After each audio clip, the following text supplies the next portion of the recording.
Leboga, you may be seated.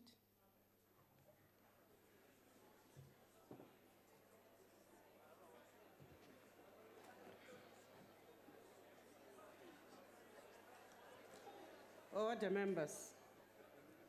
Order.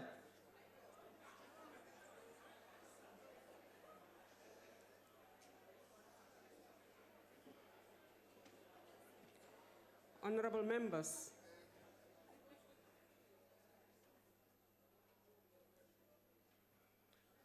members, before we proceed with the business today, I wish to announce that the vacancies which occurred in the National Assembly due to the resignations of Mr. S. Besani and Ms. Z.C. Faku have been filled by the nominations of Ms. C. Soposingwe and Ms. P. Faku with effect from the 9th of July and August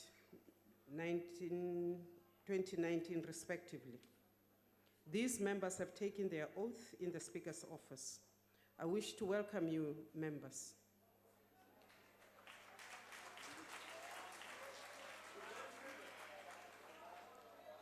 We don't see them, Speaker. Hello? You don't see them? You will see them in the course of your work, honorable members. They must be very visible by their work in the chamber. Lastly, honorable members, I do wish to announce that Mr. A.H. Papo has, in terms of Rule 34, been designated a parliamentary councillor to the Deputy President of the Republic from effect 25 July 2019.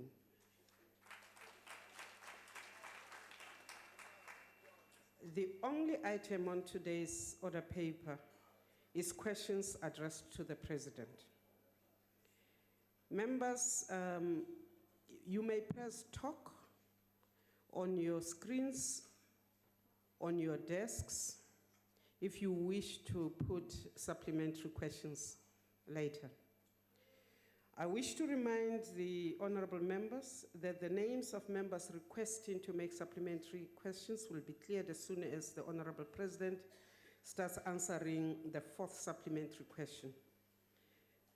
The first question which was put to the Honorable President is that by the Honorable Hermans, the Honorable the President.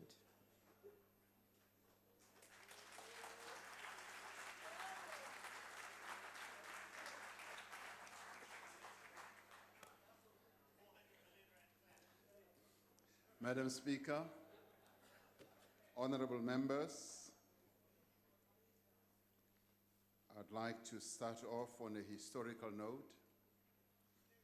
Today is the 125th centenary or anniversary of the formation of the Natal Indian Congress, which was formed on the 22nd of August in 1894. The Natal Indian Congress was one of those organizations that campaigned hard and strongly against the apartheid system. And it is apt today that we should applaud those who were members and leaders of the Natal Indian Congress because they became part of the Congress movement, which today is the governing party of our country. Honorable Speaker, economic growth and job creation is indeed the apex priority of this administration. We have articulated this time and time again. It is nearly 1 year since I announced the economic stimulus and recovery package to get the wheels of our economy turning once again. So it is apt that we should now take this opportunity to provide a brief report back on what we have achieved in terms of its main key objectives. We said we would implement growth-enhancing reforms in pursuit of igniting economic activity. One of those that we will want to look at is what we have done in relation to the visa regime to attract more tourists and more highly skilled professionals to our country. The Department of Home Affairs recently issued a list of countries that will receive visa waivers, among them countries with high tourism potential from the Middle East. An e-visa system will soon be piloted as part of modernizing our current visa system. The Department of Home Affairs is working with the Department of Higher Education and Training towards refining a list of critical skills that will inform future regulations. We have introduced trade measures to safeguard key agricultural sectors like poultry, and in the process to protect local jobs. The policy directive for the release of high demand spectrum gazetted on the 26th of July will help to draw fresh investment into the digital telecom sector. Towards our goal of making it easier to do business in our country through reducing port and rail tariffs, the ports regulator in November announced a tariff decrease of 6% and also decreased container and automotive cargo dues. We said we would move forward with agrarian reform. Funding to the tune of 3.9 billion rand has been released to support black commercial farmers through the Land Bank. To promote greater certainty in the use of land for productive activities, we have finalized over 1,400 30-year leases for a number of farmers. We said we would revitalize industrial parks, and 3 new parks have been launched in the 2019 financial year in Ekandastria, Garankuwa, and Nkowankuwa. We said we would reprioritize public spending to support more social infrastructure. We have already exceeded the target of filling over 2,000 critical medical posts to address challenges in our health system.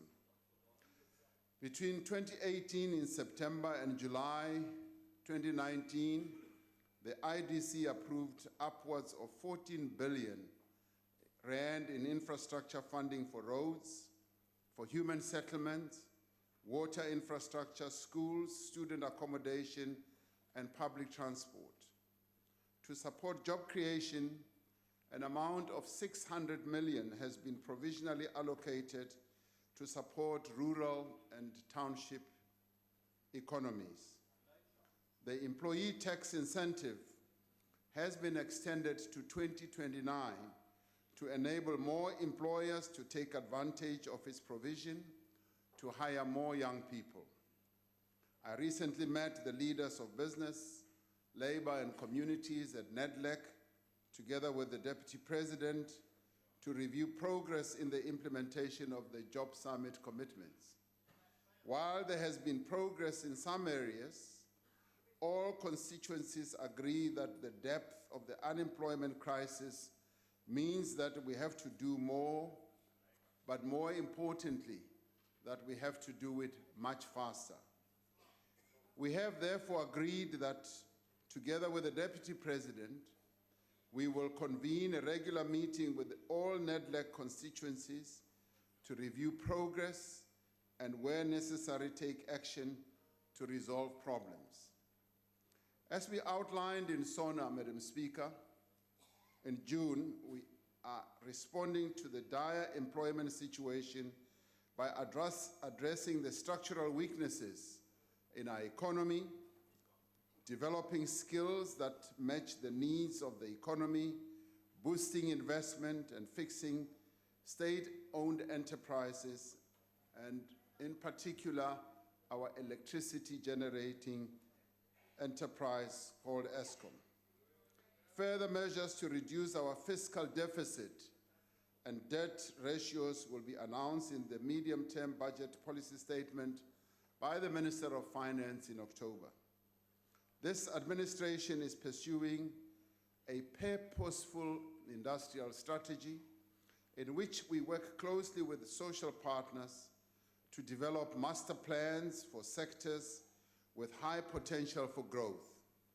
Government has already begun work with sectors such as in clothing, textiles and footwear, poultry, the sugar industry, and steel and downstream metal fabrication. Funding to the tune of 600 million has been allocated over the MTEF to support the clothing and textile sectors. In June, a number of Chinese companies signed agreements with their South African counterparts to buy more than 25 billion of South African-made goods. These will help to boost production, growth, and jobs in the local economy.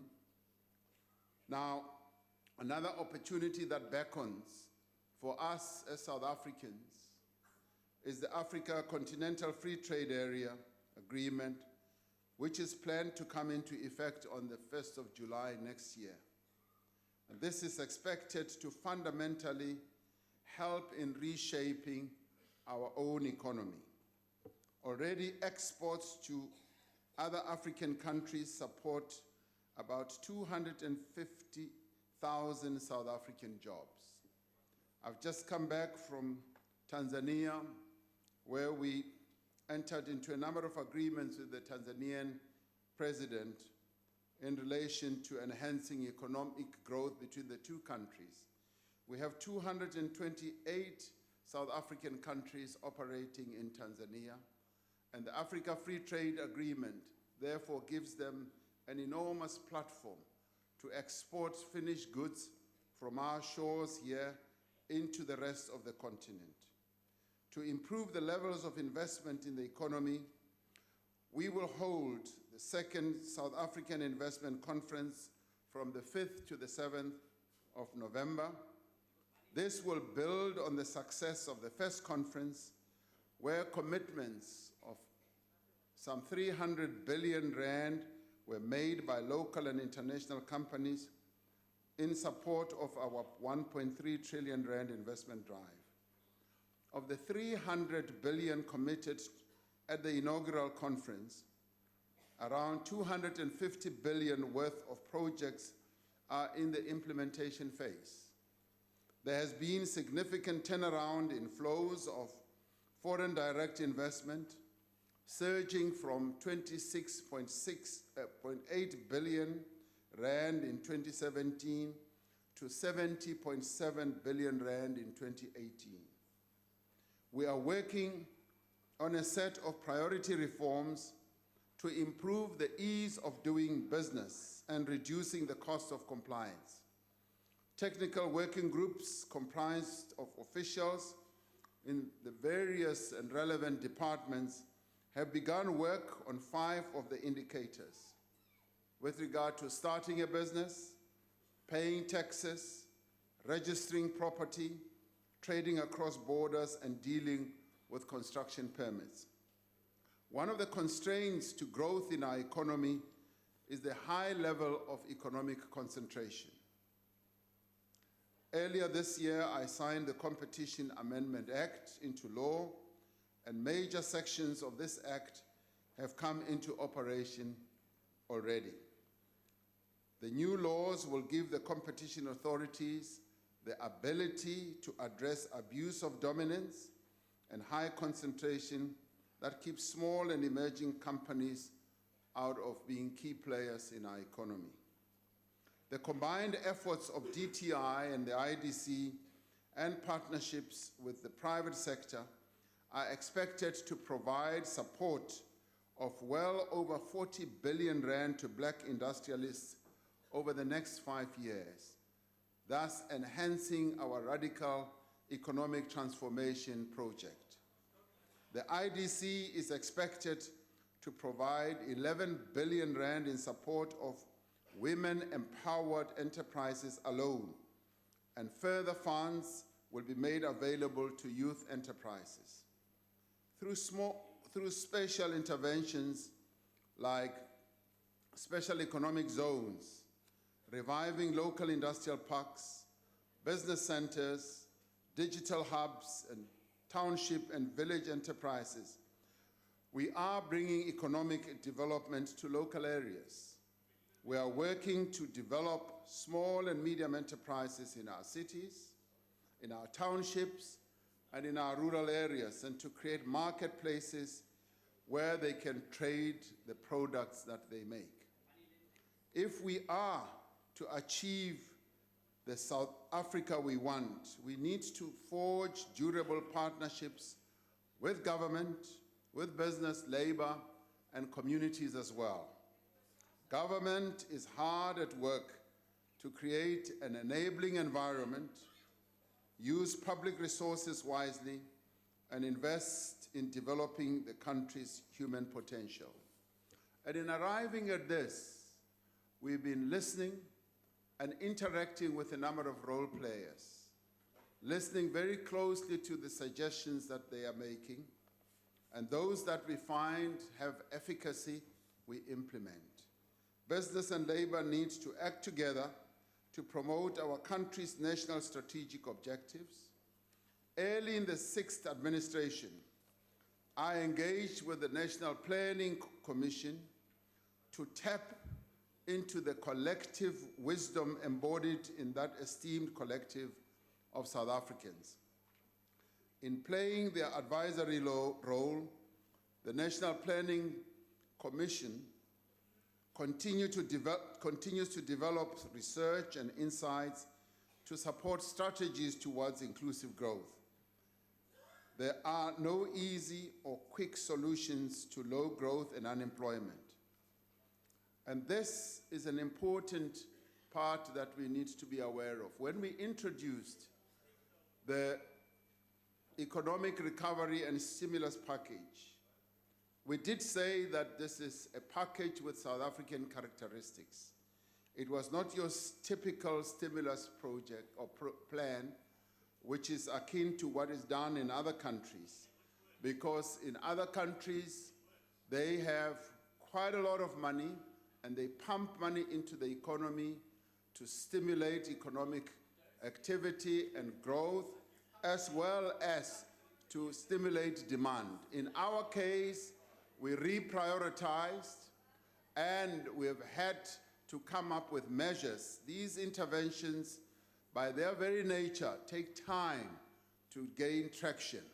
And we are already seeing them gaining traction rather. And all we would say that it requires hard work.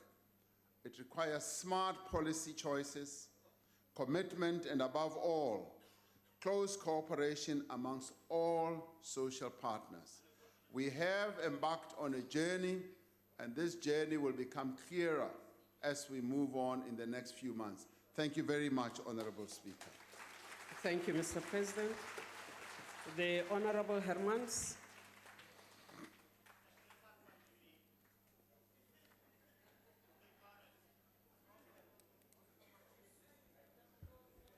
Thank you, Madam Speaker.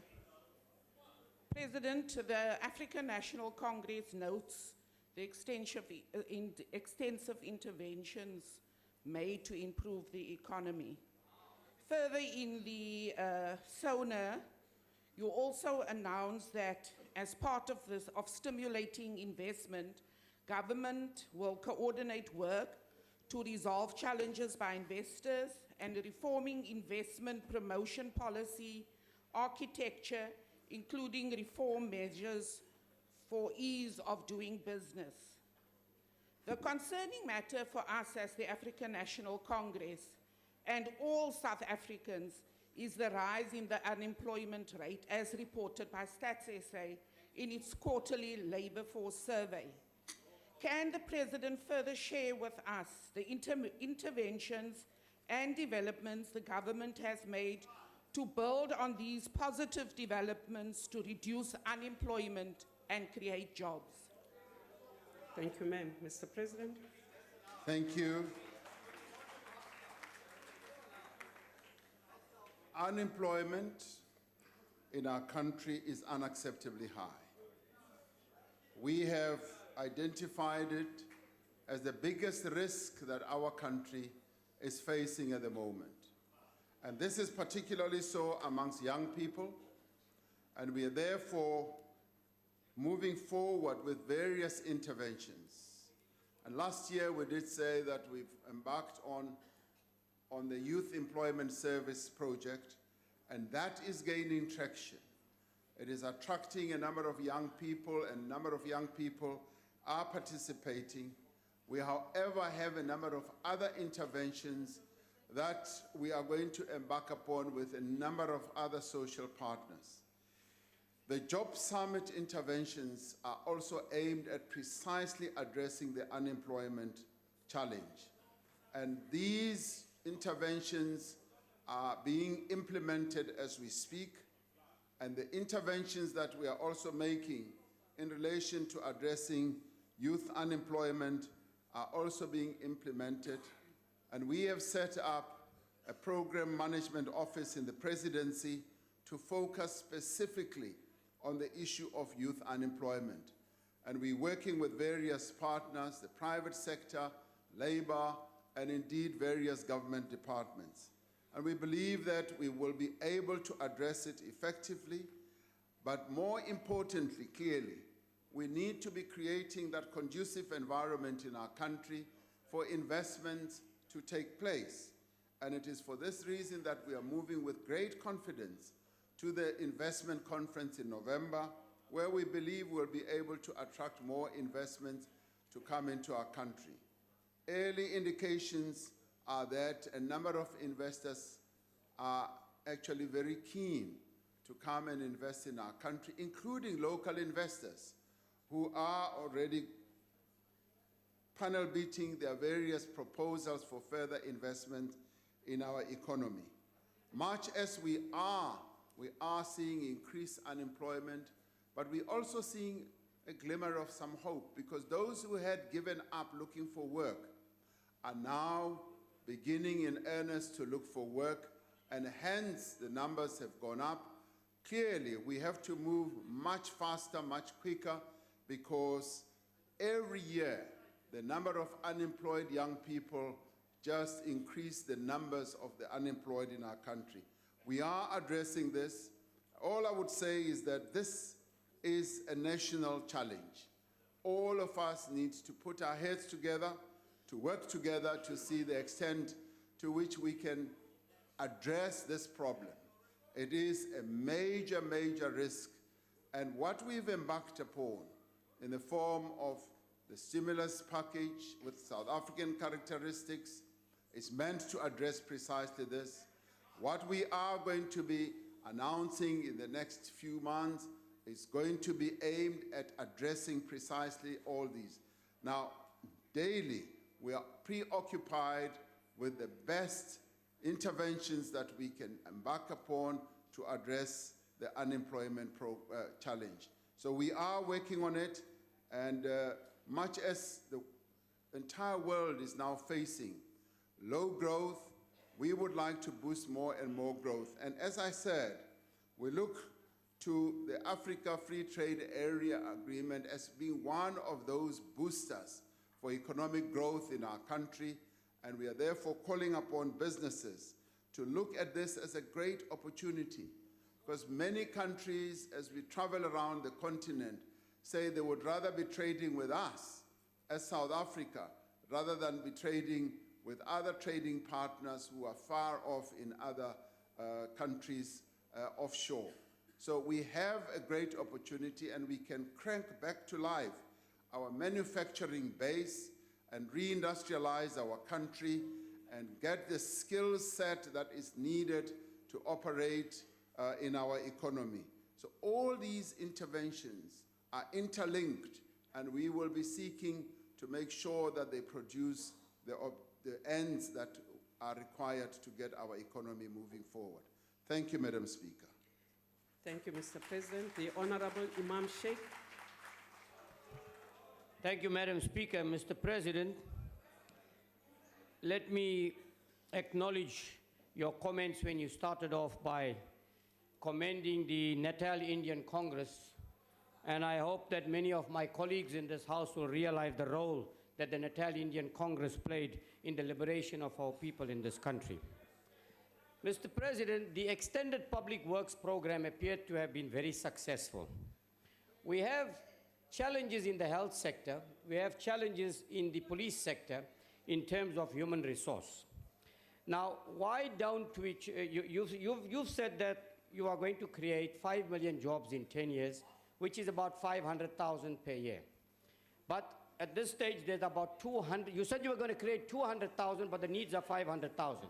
Then could you, Mr. President, not introduce the similar system of the extended public works program into the health sector, into the South African police services who are under-resourced, so that at least these youth particularly that are idle will not be destructive and they will have something to do, and you could pay them a Your stipend. time has expired, sir.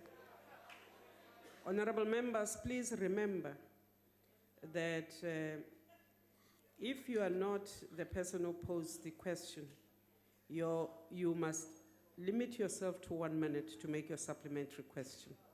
If you are the person who put the question, you've got 2 minutes to put that. Mr. President. Thank you, Honorable Speaker. The police will be the first to tell you that they are understaffed. The Minister of Police continuously tells us in Cabinet and elsewhere that our population has increased, and in 1994, we had a police service that had a number of police officials, and that number has not increased much. And at the same time, the population has gone up.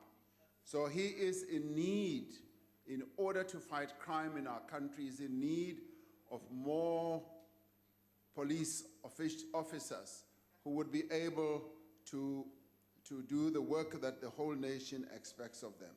So there is a great need there. And you're now saying introduce the EPWP type of program. I would think that, the training of police is a more long-term process that requires careful choice, careful training, and he's in discussion with the Minister of Finance to see the extent to which this challenge of staff shortage in the police service can be resolved. And with all this, we've got to have a balance. The balance that has to do with whether we are able to try and reduce the costs, particularly at the salary bill level, because the more we employ more people, the more the salary bill goes up. And then we've got to have a very good balance, at the same time focus on the security and safety of our people. On the health side, we've got a number of community health workers. When Minister Motsoaledi was the Minister of Health, he kept saying to me that the World Health Organization has said that we need to employ easily 800,000 people who will make sure that primary health care takes root in our country. And of course, we don't have the money and the budget for that, but there is a great need for community health workers, more of them to be brought into the work that needs to be done to secure a good health regime for our people. So, Honorable Imam, there's a great need in that regard. The EPWP program has always been a very good stopgap measure that has assisted our people, and through it we've been able to employ no less than 4 million people in the life of the administration. Even in this case, we are seeing ourselves in this administration bringing in well over 4 million people who do absolutely outstanding work. Some involved in the health sector, some involved in environmental matters, and some involved in road building. I have spoken about this quite extensively in this Parliament or in this National Assembly.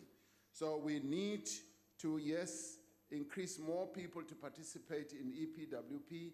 We will need to see the extent to which some of them can actually be brought in to work in other disciplines. But most definitely, a vote for EPWP is the best that has been done for our people because it has helped to alleviate the challenges and the poverty that many of our people are going through. Thank you, Madam Speaker. Thank you, Mr. President. The Honorable Maimani.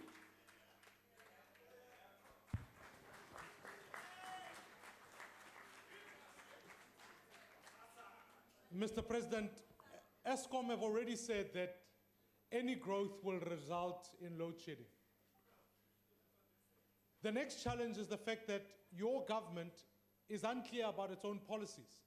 You go overseas, you tell people, no, you are going to guarantee private property rights. You come to South Africa, you say you are going to advance expropriation without compensation.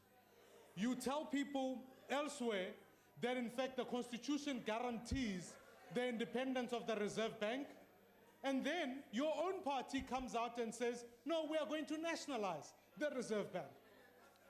Now, Mr. President, on both those matters, you've got policy confusion. Here's the more crucial question.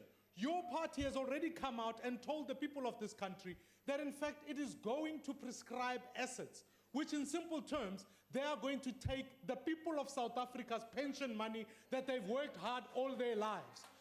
I want to ask, Mr. President, in the context where investment is down, growth is down, and unemployment is at a record high, will you tell the people of this country whether you do support the prescription of assets and the stealing, Thank you, Mr. the Maimane. nationalization of pension funds of South Africans?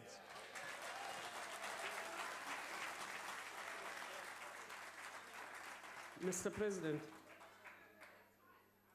Madam Speaker, thank you very much.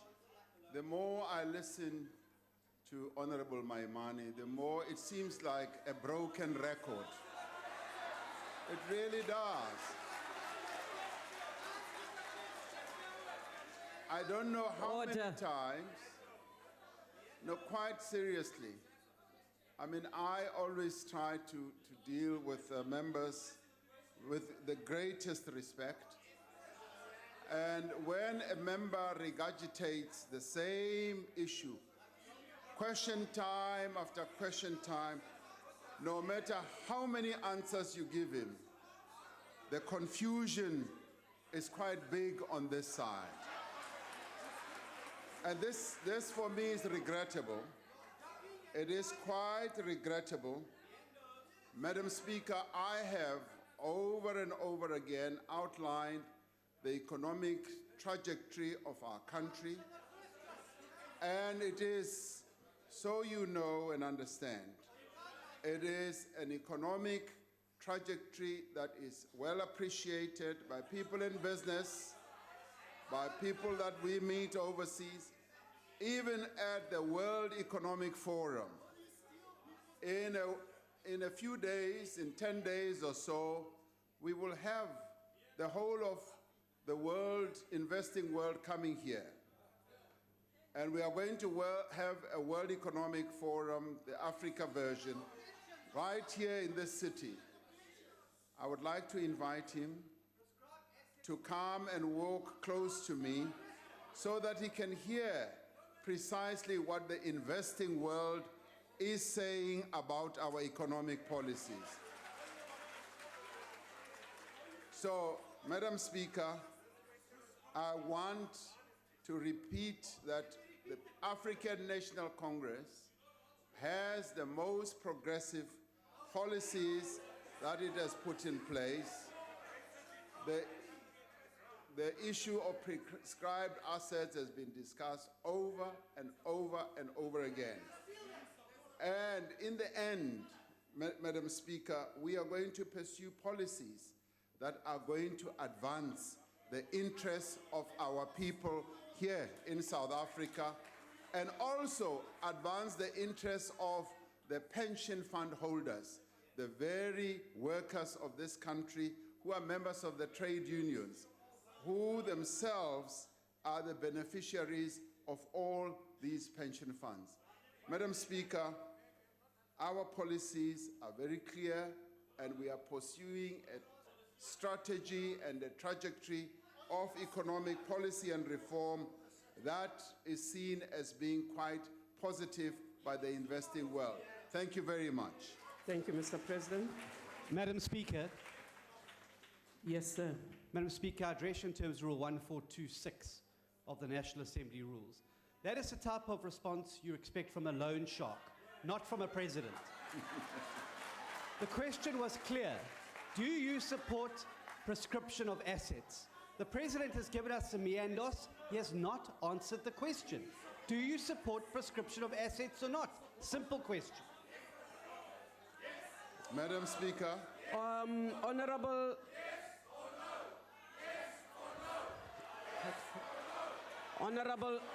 Honorable President, please take your seat. Honorable members, there are times when we need to be getting very excited because all of us represent people. But when it is important for the country, you allow for people to make responses. You listen to the responses. No honorable members. No honorable members. You must understand that a presiding officer cannot prescribe how the question is answered here. I am Mr. Maimani, addressing a point of order from your party. Will you give me the respect?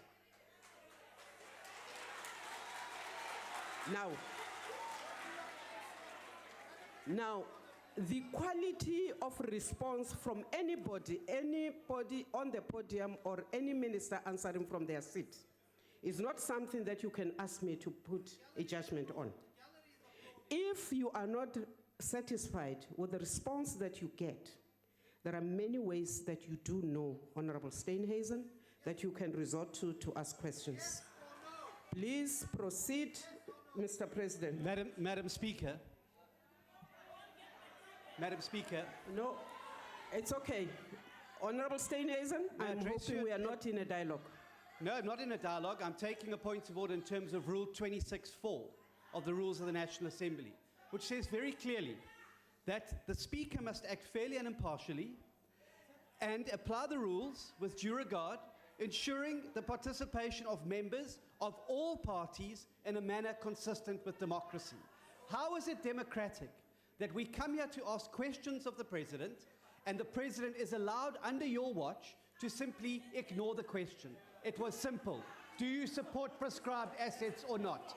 The President spoke in meanders about his policies, about also, he did not answer the question. This session becomes a joke and Honorable irrelevant Steenhuisen. if this is allowed to happen. And this is how Zuma was created. Honorable This is exactly Steenhuisen. how Zuma was Honorable created. Steenhuisen. Honorable Steenhuisen. Order, members. The question was answered. No.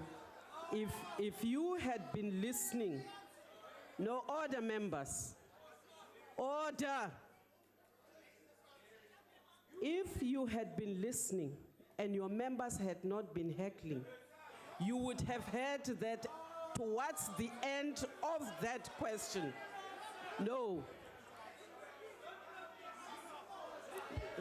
No, members. Speaker. Honorable Shibambo, give me a space to But can you respond tell to that these guy to members. sit down, please? Can you please take your seat, sir? Please. Honorable members, the question was responded to. You then rose, no. No, you are not, honorable members on the DA benches, going to prescribe how members will respond to the questions. If you know, no. If you do know, no. Listen to the responses and then, if you are not satisfied, follow the rules. The next, Honorable Malema. Honorable Malema, can I recognize you after this, honorable member? Honorable Hadebe, you had been standing. Thank you, Honorable Speaker. First of all, Rule 92 prescribes that once you have made a decision, it cannot be challenged by anyone on the floor of the House, which is unfair. The way the chief whip of the opposition has done was basically challenging you instead of following the prescribed rule. Number two, Chair, the very same rule which the opposition has raised, Rule 142.6, deals with the issues of follow-up questions. The issue of prescribed assets has got nothing about the original question, has got nothing to do with the response of the president. So I think that you are too generous to offer them that. Thank you. Thank you, sir. Honorable Malema? Honorable Speaker, I thought the new era would have meant that you allow the president to decide if he wants to answer again because of the concern raised by the chief whip of the DA. And the relevance of the question is not for anyone to say this question is not relevant. It's for the president to decide that your question is not consistent with the main question. Therefore, he's got no jurisdiction to speak on behalf of the president, including yourself, Honorable Speaker. You can make that advice you gave us and take it back to the president. Mr. President, do you wish to say something in follow-up? And he decides. Honorable members, may I rule for the last time on this issue?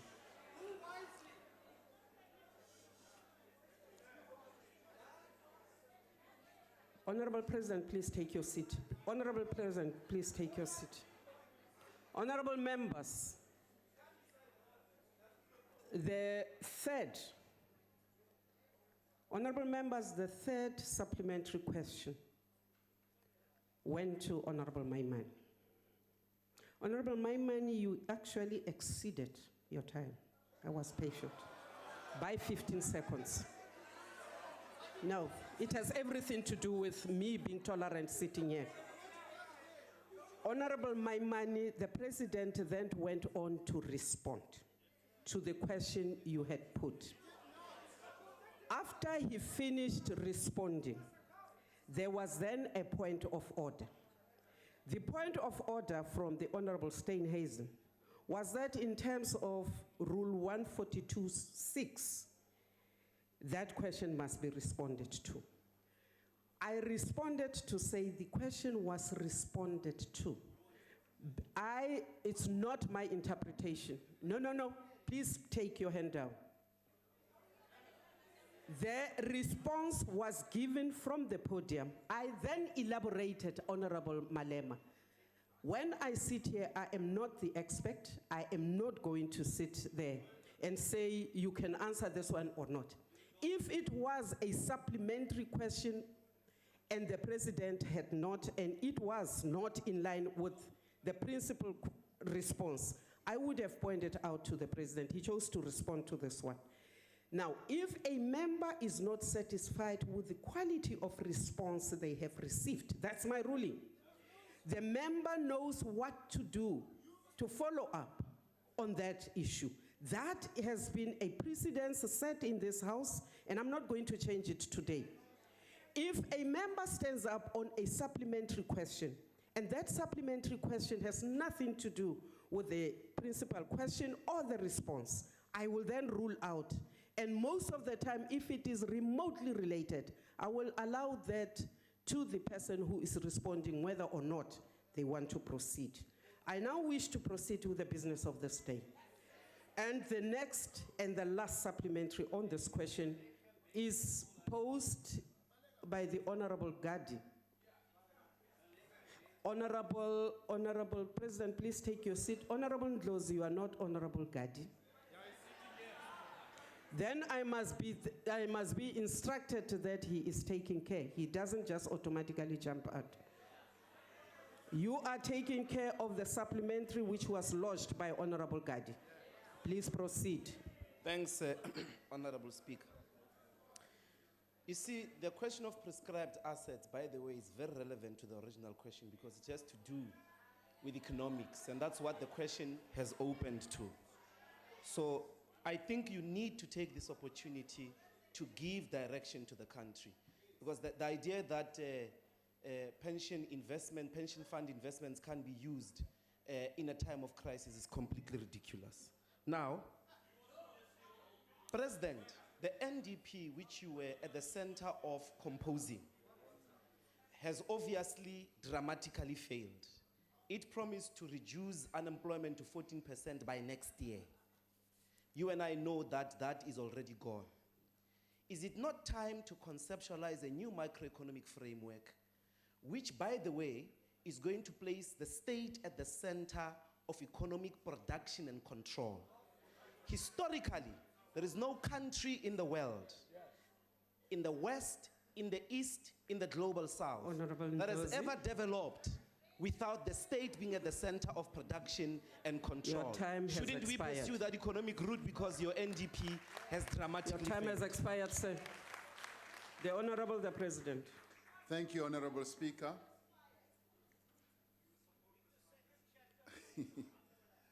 Let me address two issues. The first issue being this issue that is being repeated by Honorable Ndlozi, having been raised by Honorable Malema, which I responded to. And in my response, I said, the issue of prescribed assets has been raised on a number of occasions in our country. And as I responded, I even interposed the key role players who are labor, particularly in relation to utilizing their own pension funds. And labor in our country is well disposed towards the utilization of their assets or their pensions to generate investment. I happen to know that COSATU's view on this issue is in line with precisely what Honorable Ndlozi has said. Now the discussion needs to ensue. And we are saying the discussion needs to ensue in our country. We need to discuss this matter. And we need to discuss it with a view of actually saying, what is it that we can do to utilize the various resources in our country to generate growth in a purposeful manner? And right now, as we speak now, the one reservoir of public servants' money is in the PIC, the Government Employees Pension Fund. Portion of that money is used for developmental purposes. And in a number of cases, that has worked extremely well. And we now need to have this discussion, including with the pension fund industry in our country, in the insurance fund industry, and have a broad and wholesome discussion. And I would encourage all those who've got views to come forward with their views. We are faced with a situation where our financial resources have been depleted. And we are facing a situation where our developmental needs are enormous. And in a number of other places, pension funding is utilized for developmental purposes, for infrastructure, and quite often, those pension funds make good returns out of infrastructure developments. So I am saying now that let's have that discussion. Let it be a national discussion. And thereafter, as a nation, we arrive at a conclusion that, yes, there is efficacy in utilizing resources to whatever extent to ensure that we enhance development. Honorable Ndlozi, coming to the NDP. Yes, the NDP targets are out of sync. We are way behind the targets that were set by the NDP. I would not say that the NDP has dramatically failed. There are quite a number of things that we are doing now as a nation which are inspired, which are based on what we adopted in relation to the National Development Plan. And it is for that reason, when I spoke here, I said the National Development Plan remains the lodestar in terms of a vision for our country. And of course, Honorable Ndlozi, I would welcome any opportunity where we can sit and discuss what do we then do. You posed the question, the state must be at the center of development in our country. That is what we have been saying, and much of what we've been doing, precisely what we are doing now is to say the state does need to, to play a leading role as the regulator. The state needs to play a leading role, in some cases, as the investor. And we need to be a smart state that is entrepreneurial, which will take risks. Where the private sector is not able to take risks, the state should be able to take risks. So I don't see much of a difference between what you are saying and what we are seeking to do. What we need to do is to choose sectors where we can play. And this has been done all over the world. I mean, you look even at what you would call the most capitalist country in the world, the United States. It is the United States government that led the way in the creation of Silicon Valley. It is the United States government through its military that led the way to the creation of the internet.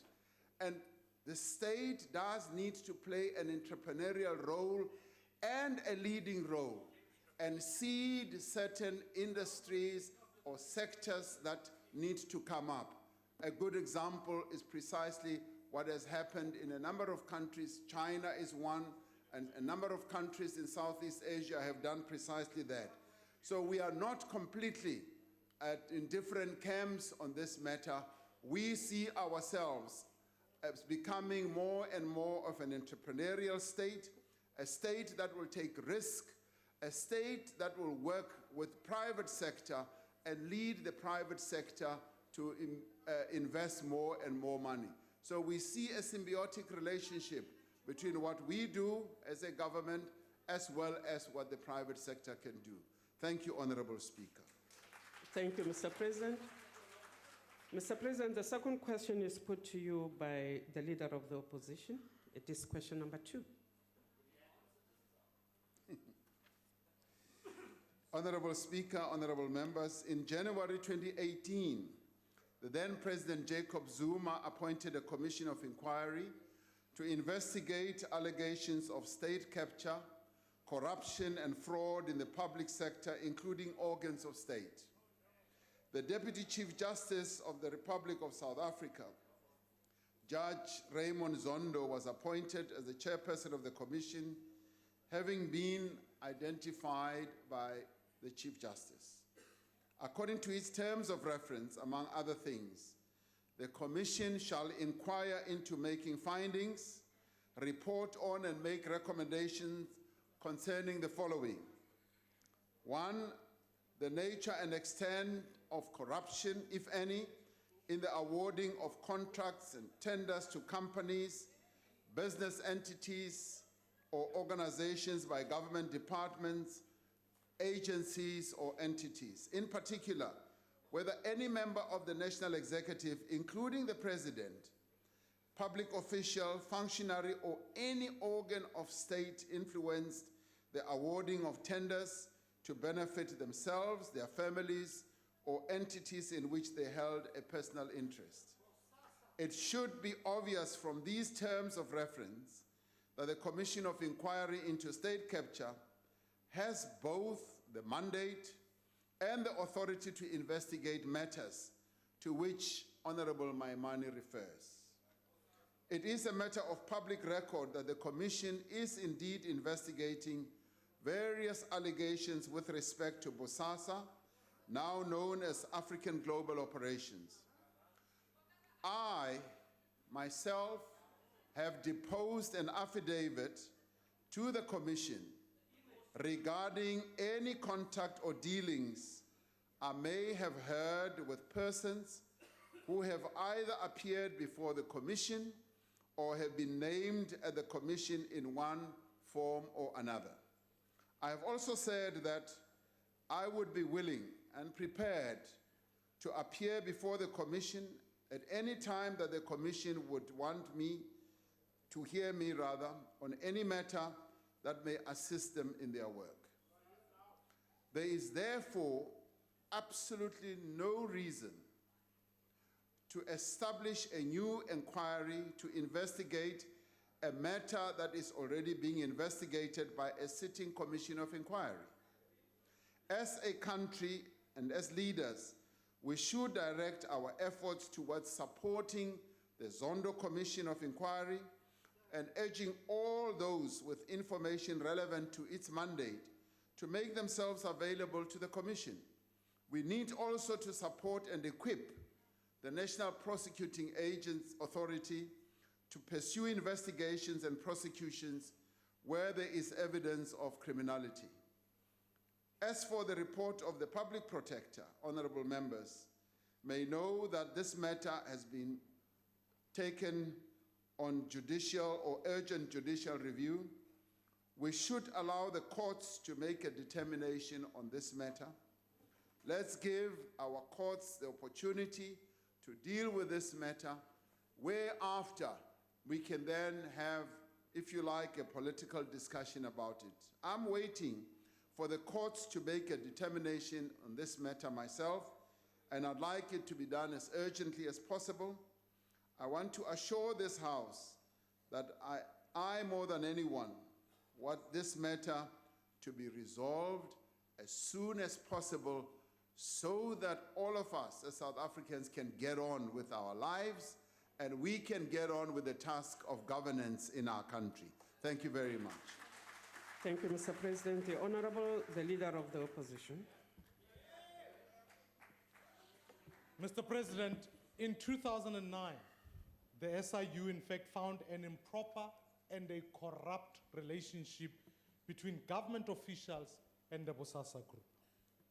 For the past 15 years, Bosasa has gleaned contracts well over 12 billion rands from various government departments.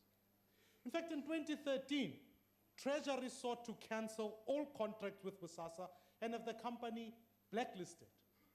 But your now current campaign manager for CR17, Mr. Pravin Gordhan, was then in his fundraising effort, would have known that because he was the finance minister at the time. Mr. President, in my hand, I'm holding a letter that was sent by your party, the ANC, saying to Bosasa, we want to express our sincere appreciation and gratitude to your organization for this donation and the continued financial support to the organization that is the ANC. Now, Mr. President, your organization has received 3 million rands.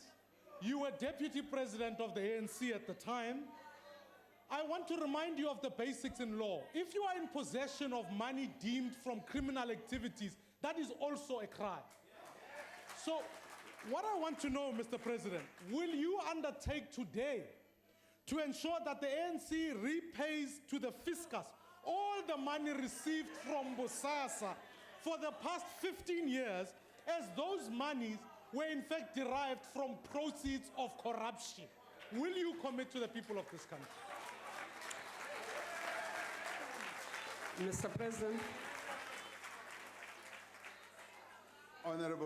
Honorable Speaker, Honorable Speaker, one of the observations that were made by the Public Protector against me was that when Honorable, I almost said minister, not yet, and maybe never to be.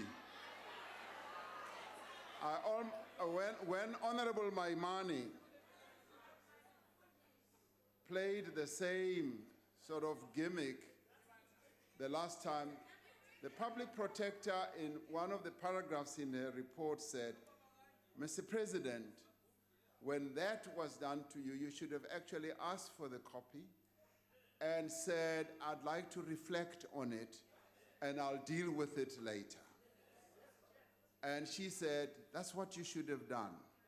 She and I differ on outcomes and conclusions, but in this case, I want to take her counsel and say to Honorable Maimane, please give me that letter and I will reflect on it.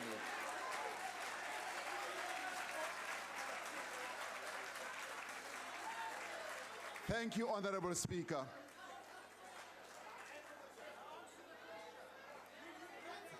Order, members. Madam Speaker, Order! Order!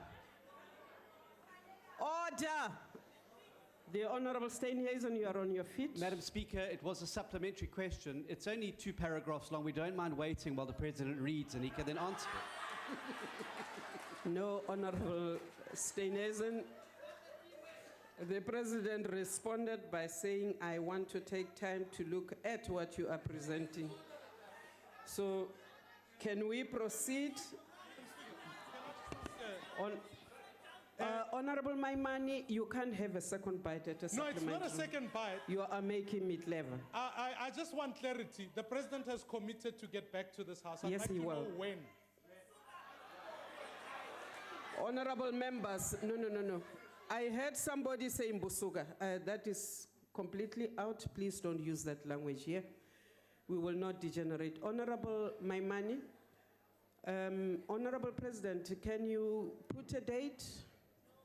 No, Honorable Speaker, I said I will go back to Honorable Maimani. That's what I said. Thank you, Honorable Speaker. Thank you. Honorable Maimani, we will undertake to follow up on your behalf on when this response to your question comes. Thank you. The next supplementary, Honorable President, comes from the Honorable Mente. Enkosi Speaker. Through you, Speaker, President, with the South African economy, where we do not have money, we wish not to waste money having commissions that will emanate from other commissions. So that one is just out of order. Number 2, when the Zondo Commission report comes, we would like your swift action, like you did with Moyan, like we did with Nomgcobo. And we don't want wishy-washy.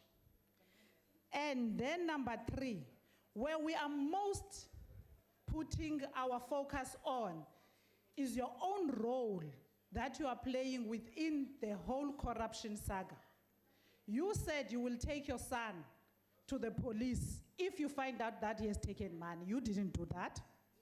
Now we want you to tell us, do you know of any other contribution from Bosasa to your son, to the trusts of your companies, or anyone that has contributed to you, and you tell us how much is that disclosed to Parliament? Honorable President. Thank you, Honorable Speaker. Obviously, we don't want money, the state's money, to be wasted on a number of commissions. That one can confirm, and it is for that reason that I said to Honorable Maimani, we don't need to establish another commission. These commissions usually cost well over 100 million and more, and we should not be having a plethora of commissions. In fact, our people want the work of the commissions to come to an end so that we can all get on with our lives. So I couldn't agree more with you. With regard to the Zondo Commission, once the Zondo Commission has issued their report, everybody will be informed of the report, and we will make sure that the recommendations are indeed taken forward and implemented. In relation to my son, the only answer I can give you is that, as I said in this parliament, he had a clear, pure business relationship with the Bosasa company in relation to work that they were doing in Uganda, and it had nothing to do with the work that was being done here in South Africa between himself and the state. So in my view, there's not much more that needs to be followed up, because the contract, which has been seen also by the public protector, clearly talks about the business that he was doing with them in Uganda. And he has himself gone ahead to say he's learning in business, and this is one relationship that he regrets having gotten into. So that puts that aside. With regard to other funds or monies contributed by Bosasa, I am not aware of them. I do not know of them having been contributed to the campaign or whatever trust. The one that I finally got to know about after the fact is the 500,000, which is now a subject of discussion or litigation between ourselves and the public protector in the courts of our country. Thank you, Honorable Speaker. Thank you, sir. The Honorable Shabalala. Thank you, Honorable Speaker. Firstly, the leader of the opposition should have given us the letter written by the leader then, Helen Zille, receiving an amount of 200,000 from the Guptas itself. That's the letter you should be concerned about, not the letters from the ANC. You must not throw stones when you live in a glass house. Honorable President. Point of order. Honorable Steenhuisen, what is the point of order? Why are you interrupting the member? Because this is questions to the president, not questions to the leader of the opposition. That is not a point of order. Please continue. You're out of order. In fact, DA is bankrupt. It's running out of ideas nowadays. President, the question speaks about you duplicating processes. We've got the Zondo Commission that is ongoing and would want to know, do we really need to duplicate the processes unless the DA doesn't have confidence in the process of the Zondo Commission itself? The question Honorable is that, Shabalala, hold on again. Honorable Maimani, you rose. What is the point of order? No, Madam Speaker, I'm happy to answer the question if the member wants to direct. No. I don't have time to No, ask the honorable question. member, please So I take must your ask seat. the question. We have nothing to hide. No, please take your down. seat.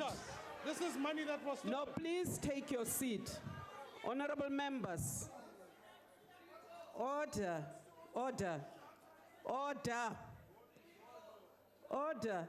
Honorable members, we will not disturb a member who makes a supplementary.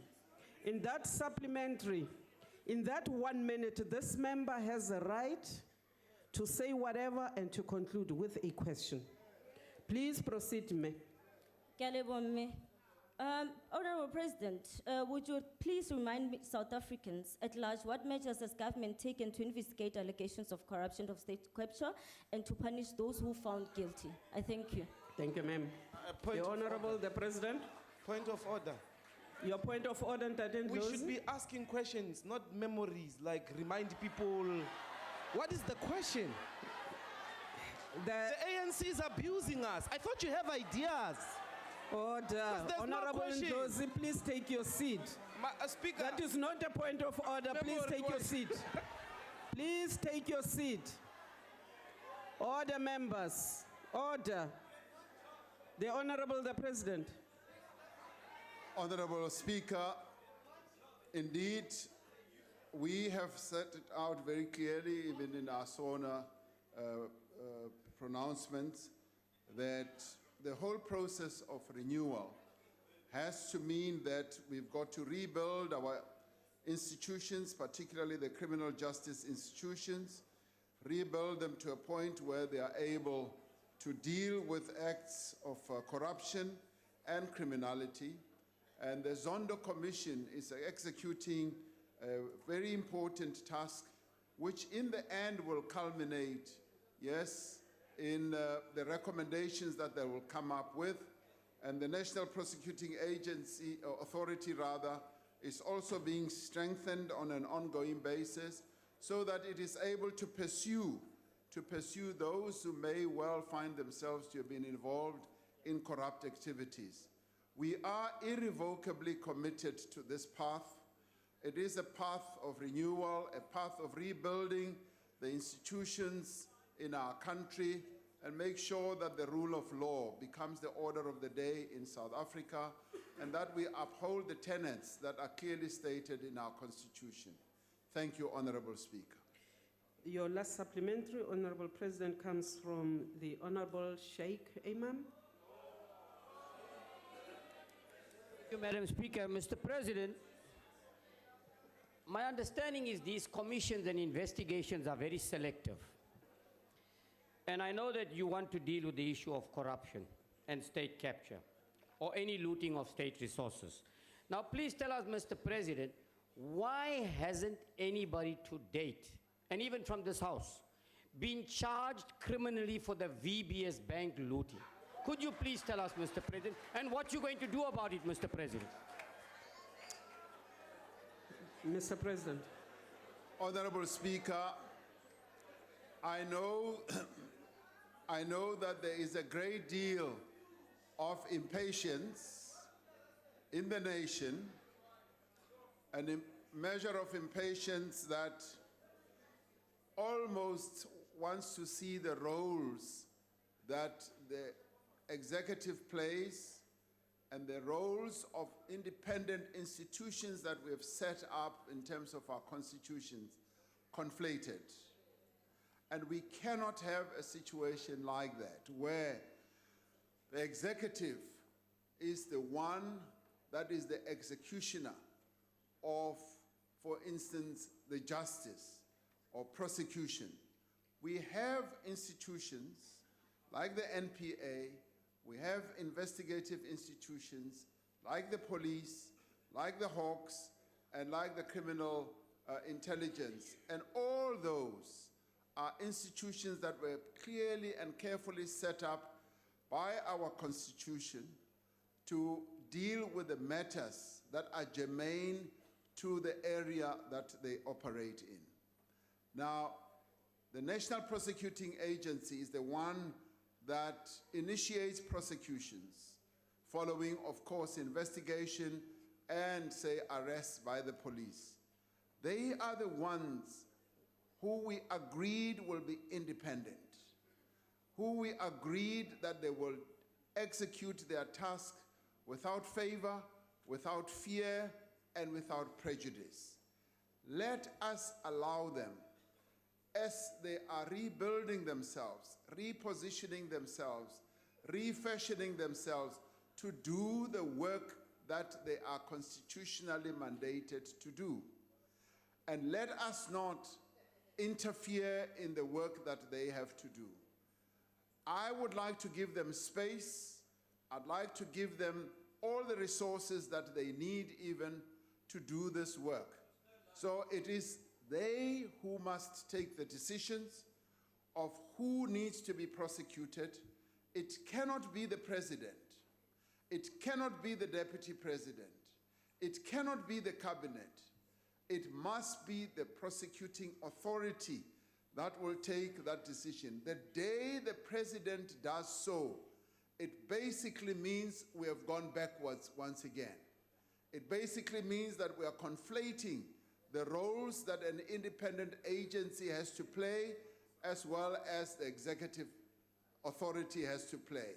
So, Honorable Imam, I hear you, and I know that there's a great deal of impatience across the nation because they want to see justice being done. And indeed, justice will be done. I have that in my mind that they will act because we've appointed good people. The head of the National Prosecuting Authority is very capable in her job. She was carefully selected, and she will act together with her other colleagues. And now they are rebuilding, refashioning, retraining, and they will be able to take action. Thank you, Honorable Speaker. Thank you, Mr. President. That was the last supplementary of question 2. We move on to question 3. It was put to you by the Honorable Malema. Honorable members, Honorable Speaker, following the release of the Public Protector's report into allegations against the President, there's been much interest in the country about the funding and the operation of what I would call the CR17 campaign. As I have already indicated, the Public Protector's report, as I indicated already, the Public Protector's report is currently under judicial review, and the courts, our independent courts, will make a determination in this regard. And some people have used this opportunity, quite correctly in my view, to debate the issue of the funding of political funding. And this is an important debate that needs to ensue in our country. I have also initiated myself a discussion within the political party that I need I initiated that discussion at our last National Executive Committee, and when I reported to the National Executive, I said, this whole matter actually has put forward a question that we now need to address as a political party. But now others have a more sinister agenda, using leaked information selectively to undermine the positive changes that have been brought about in our country since the 54th National Conference. Now, I need to say the CR17 campaign was a legitimate, forward-looking, and necessary effort to promote the renewal of the governing party and broader society, and it was undertaken under difficult conditions. In its funding and its activities, there was no wrongdoing. Let me repeat, no wrongdoing, no criminality, and no abuse of public funds or resources. It is important that we should note that those who contributed to the campaign, whether as organizers, as volunteers, as members of the ANC, as service providers, or indeed as donors of one sort or another, including myself, did so out of a genuine concern for the future of our country. If there were members of the executive who were part of the campaign who were involved in fundraising, they did so as individual party members, exercising their democratic and constitutional right. And in this regard, let us be clear, they owe no apology for what they did. Now, for what they did, that is a matter between themselves and their party, as it is a matter between myself as president of the African National Congress and my party. And it is for that reason that I have initiated that discussion in the African National Congress. Now, as things currently stand, there are no rules or regulations in place for the disclosure of donations for internal party leadership contests. I am not aware of them. Now, this matter, let me be clear, this matter is now before our courts. It is a matter that is going to be discussed by our courts, the extent to which declarations or disclosures could have needed to be made for internal party political campaigning. Now, we will wait for the determination of the court in that regard, and once the court has declared, we will then be able to take the matter forward. I am that open enough to say, I want the court to make a determination on this matter. Nor is there a provision for disclosure of such information in the Executive Ethics Code or in the Code of Ethical Conduct and Disclosure of Members' Interests for Assembly and Permanent Council members. I am sure that Honorable Malema would agree that it would be unreasonable and potentially prejudicial to expect the disclosure of such information until such time that all candidates and all parties are held to the same requirements of disclosure and transparency. Now, honorable members, honorable Speaker, in this regard, you know, the Political Funding Act, which I signed into law earlier this year, does regulate public and private funding of political parties and requires disclosure of donations accepted. Now, while this act does not extend to the funding of internal party leadership contests, this is perhaps the appropriate time for this House to consider whether it is necessary and desirable for funding of internal party contests to be disclosed and regulated. This is the time, because it is this House that must come up with whatever solutions. Do we want internal party political contests from the governing party right through to even the smallest party that is represented here, that there are internal contests? Because let's take it, let's accept it. In political parties, there are contestations for leadership. Honorable Malema may be contested by another member in the party, and when they contest, yes, no, but it can happen. I'm not wishing that it should happen, but it can happen.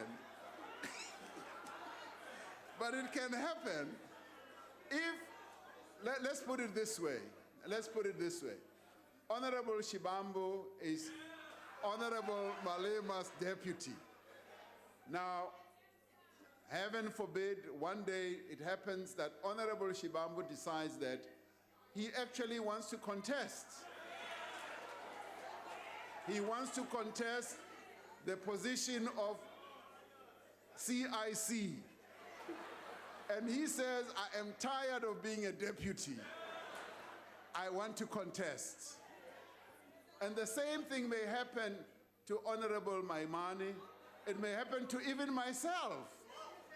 So when that happens, you then want to say, get the resources so that you can topple the person at the head. Now the proposal, the question I would pose is, do we want, this House must discuss it, do we want those contests that we could get engaged in to be regulated so that there is disclosure of what Honorable Shibambo will raise as he contests the CIC? Speaker. Honorable Shibambo, are you on a point of order? On a point of order, I think the most appropriate example you must use is Honorable Didi contesting him, because that is most likely.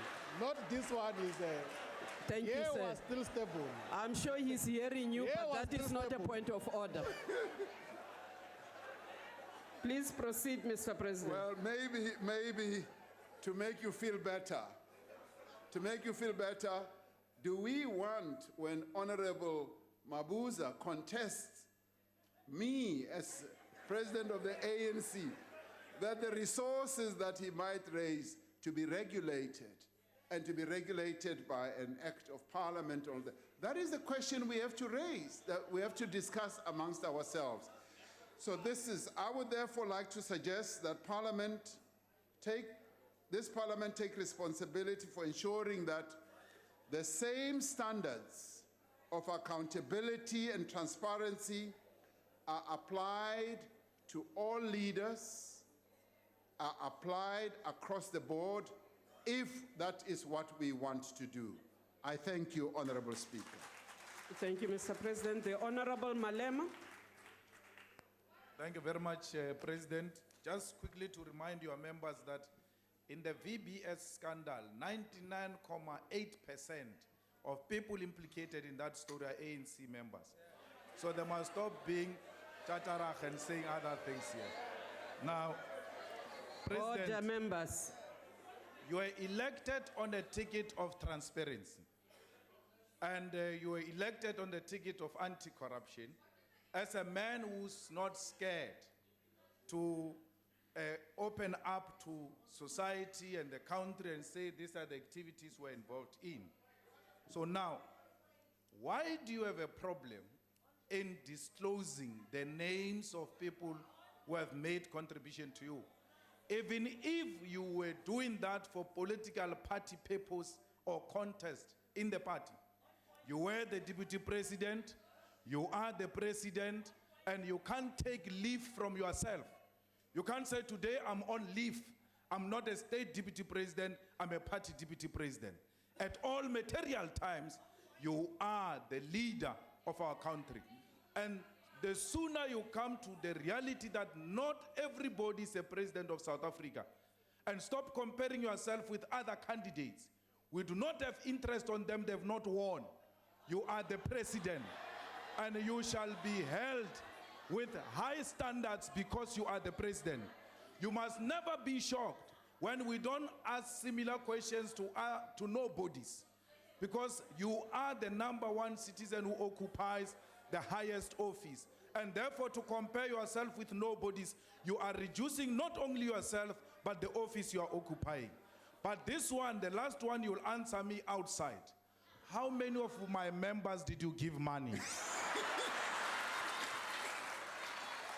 The Honorable, the President.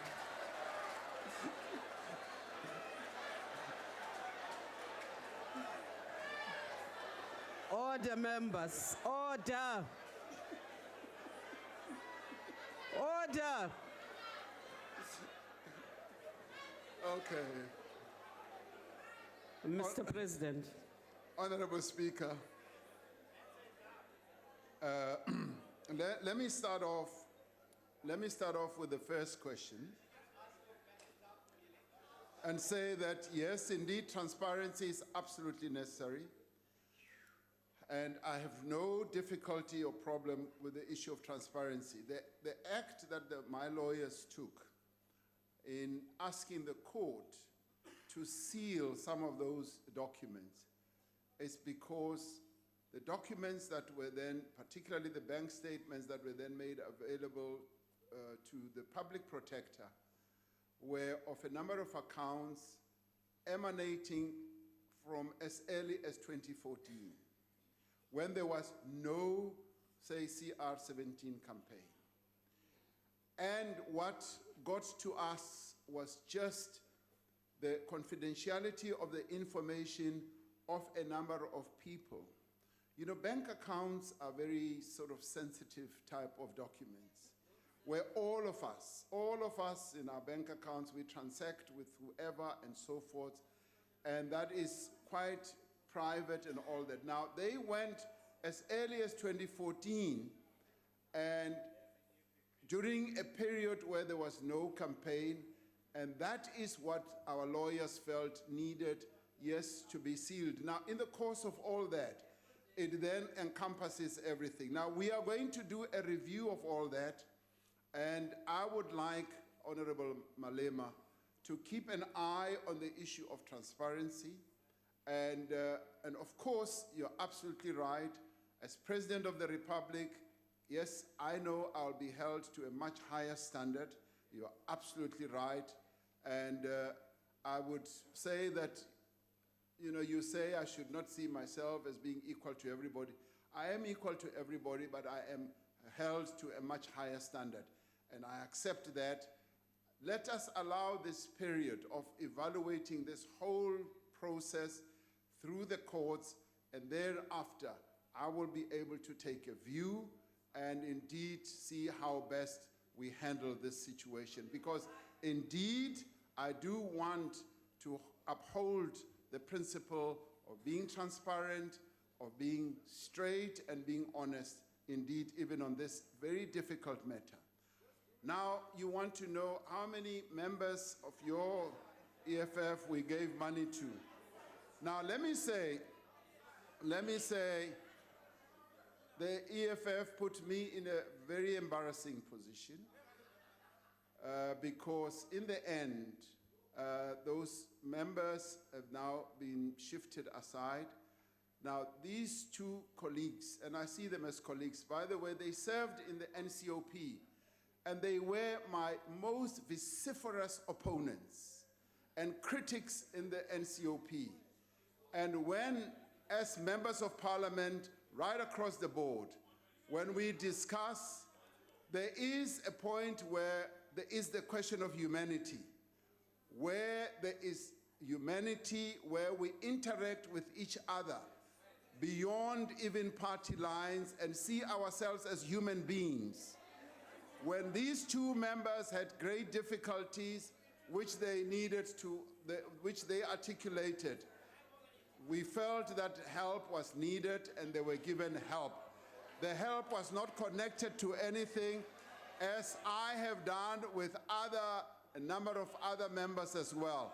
So it was out of a deep generosity, not on your side, admittedly. So that's what it is. Thank you, Honorable Speaker. Thank you, Mr. President. The Honorable Maimani. Madam Speaker, would the President just like to share with the House what his interest rate is? That's not a point of order. Honorable Ndlozi, are you on a point of order? Well, your non-transparency seems to be now toxic to the entire country because people receive money, they don't say who gave the money, even if Parliament says they must declare. So your non-disclosure, which you said you are about, is becoming toxic and is affecting all of Honorable us. Ndlozi. I don't think it's a joke. Honorable Ndlozi. Honorable Ndlozi, that was not a point of order. The Honorable Maimani, you have the second supplementary. Thank you. Mr. President, what we know so far, I mean, I hear members of the EFF have resigned, but we also know equally so that there were 4 members of this House who received money from CR70. Honorable Siweya, Njaveni, Mbalula, and Kotwa.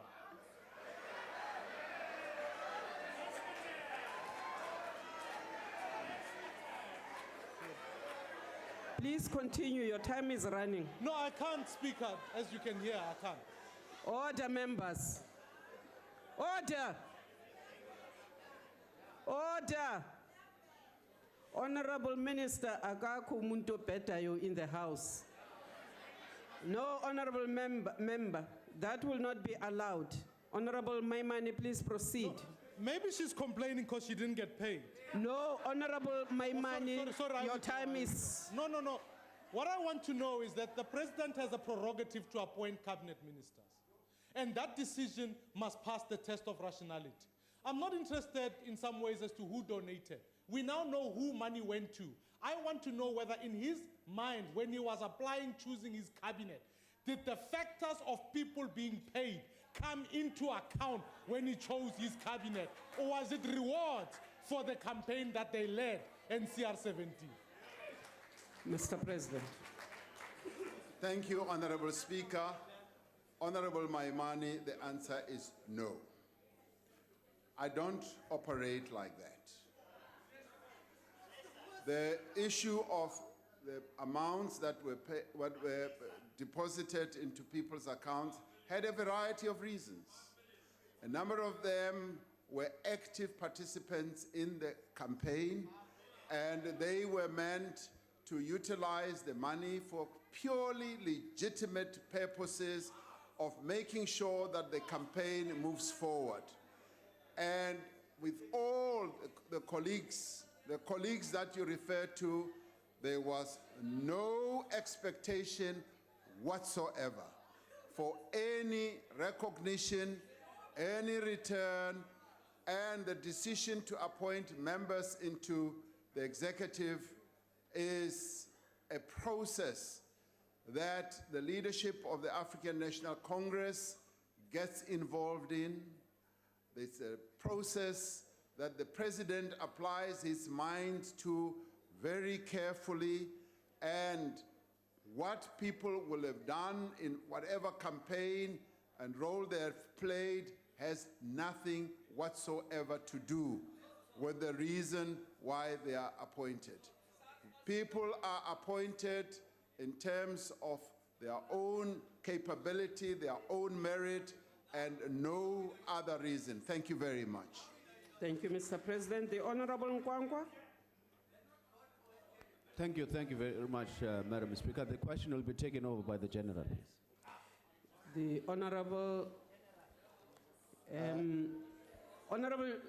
Holomisa. Sendiyithathile masiqhube. Ndicela ukuphawula. Honorable members, when the person who presses, I'm going to let the General take over this question. But generally, if you are in the House, you cannot delegate.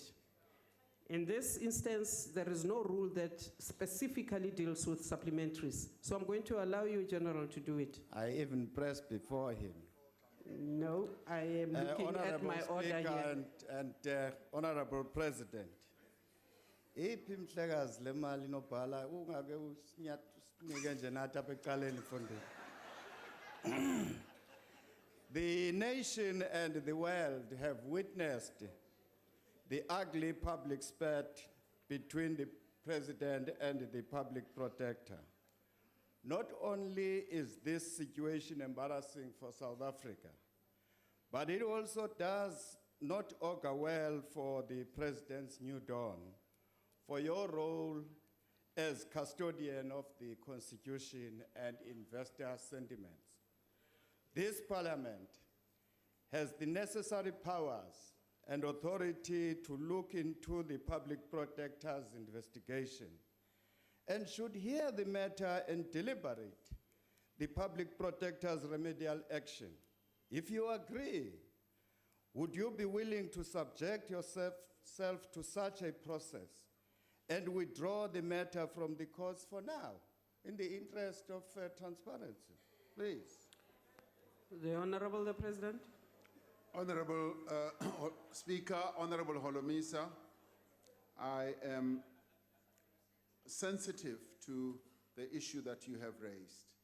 I am equally concerned as President about these happenings between the President as well as the Public Protector. It does not augur well for our democracy. We should not have important offices in our nation at loggerheads with each other. It's just like, for instance, if the President is at loggerheads with the judiciary on a number of matters that could have been solved in a different way.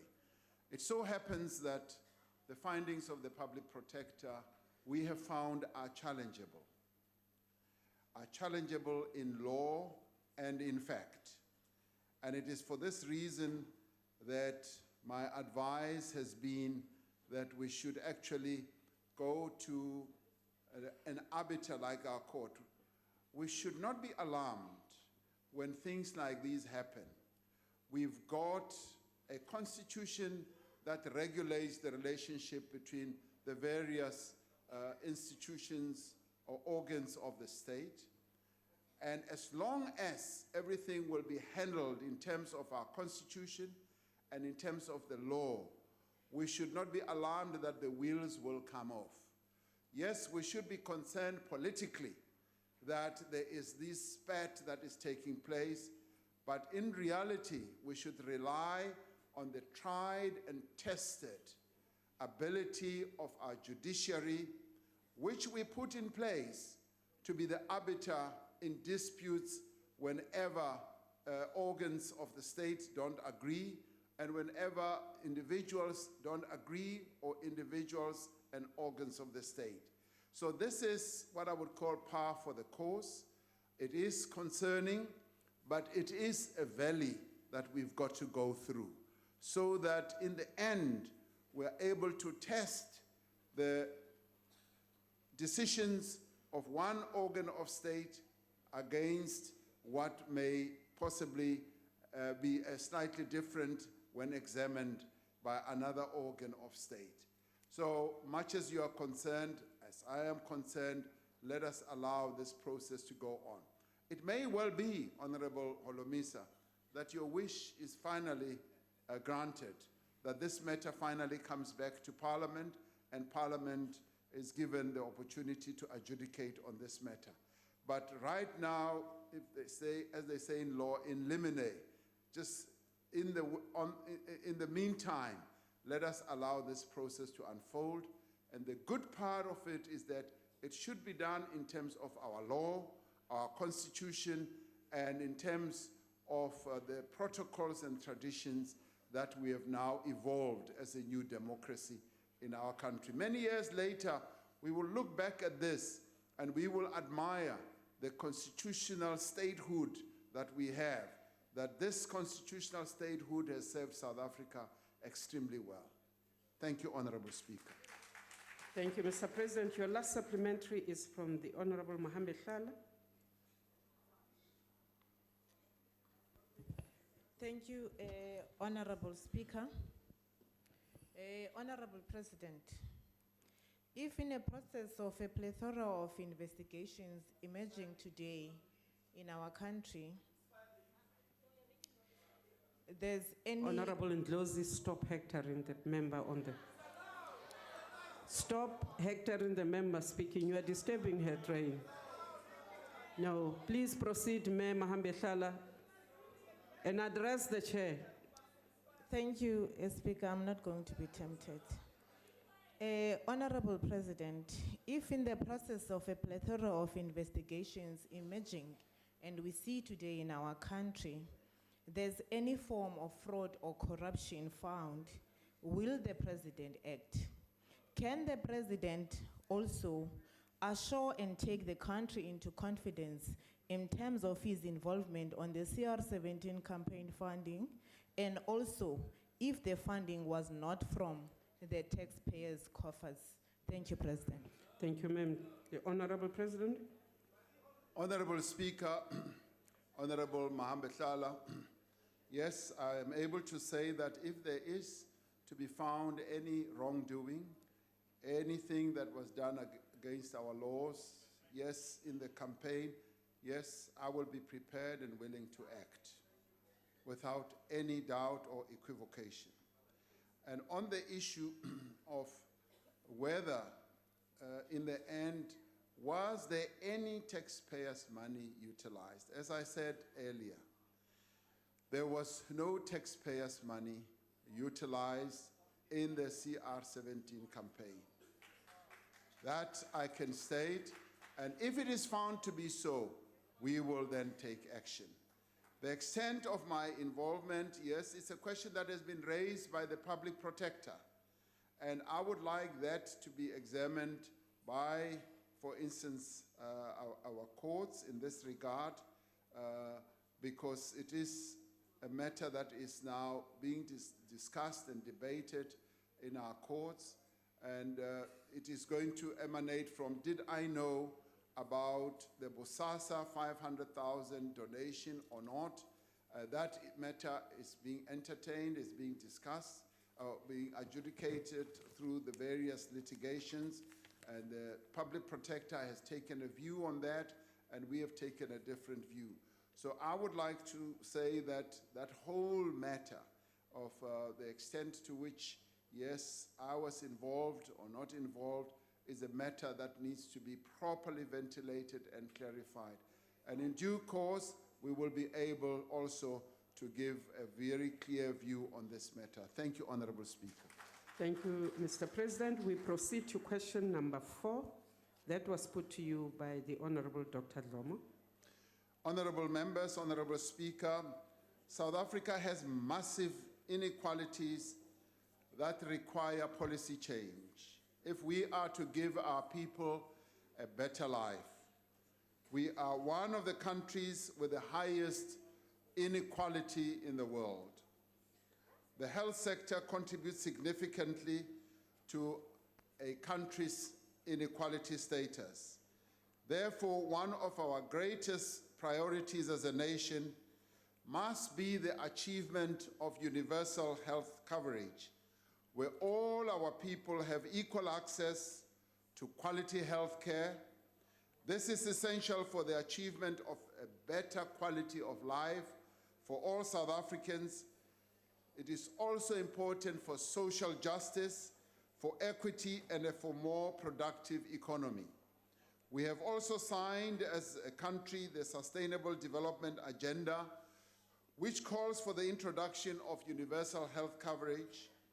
We are heading out to New York to the United Nations General Assembly meetings to join other countries who are moving towards the implementation of their own version of universal health coverage.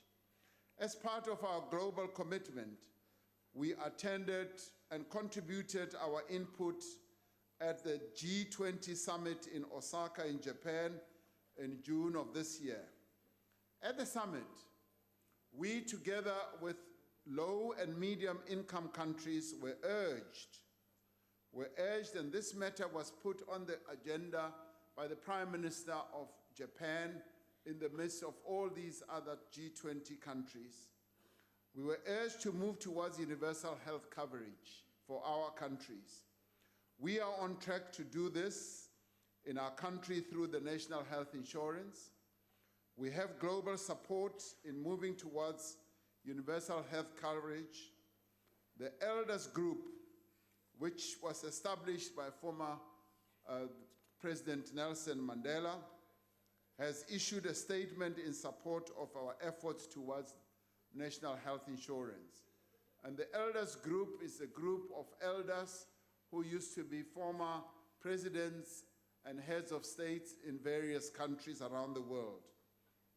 Furthermore, the World Health Organization is greatly supportive of our efforts to introduce universal health coverage, which has been a fundamental demand of the Freedom Charter over 50 years. It is for this reason that we are pursuing an ambitious program to address the problems in our health system alongside the introduction of a national health insurance. Last month, we signed a presidential health compact, which provides a comprehensive, detailed program to improve our public health system.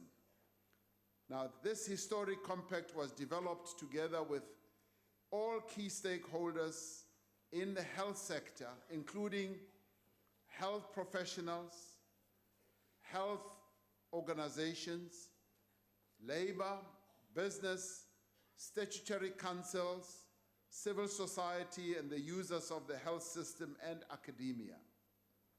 Each stakeholder is committed to practical measures to strengthen our health system.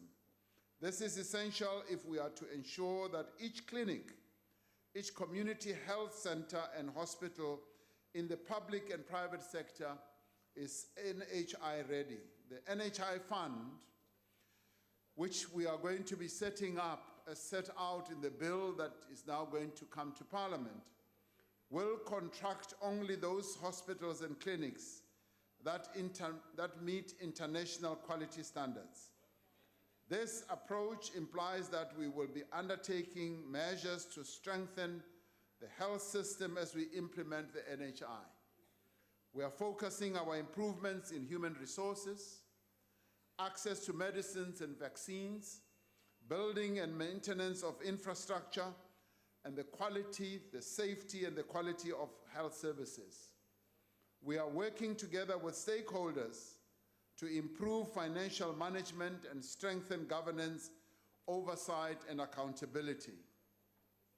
A vital component of this plan is to ensure that the National Health Information System guides the way policies and strategies and investments are made.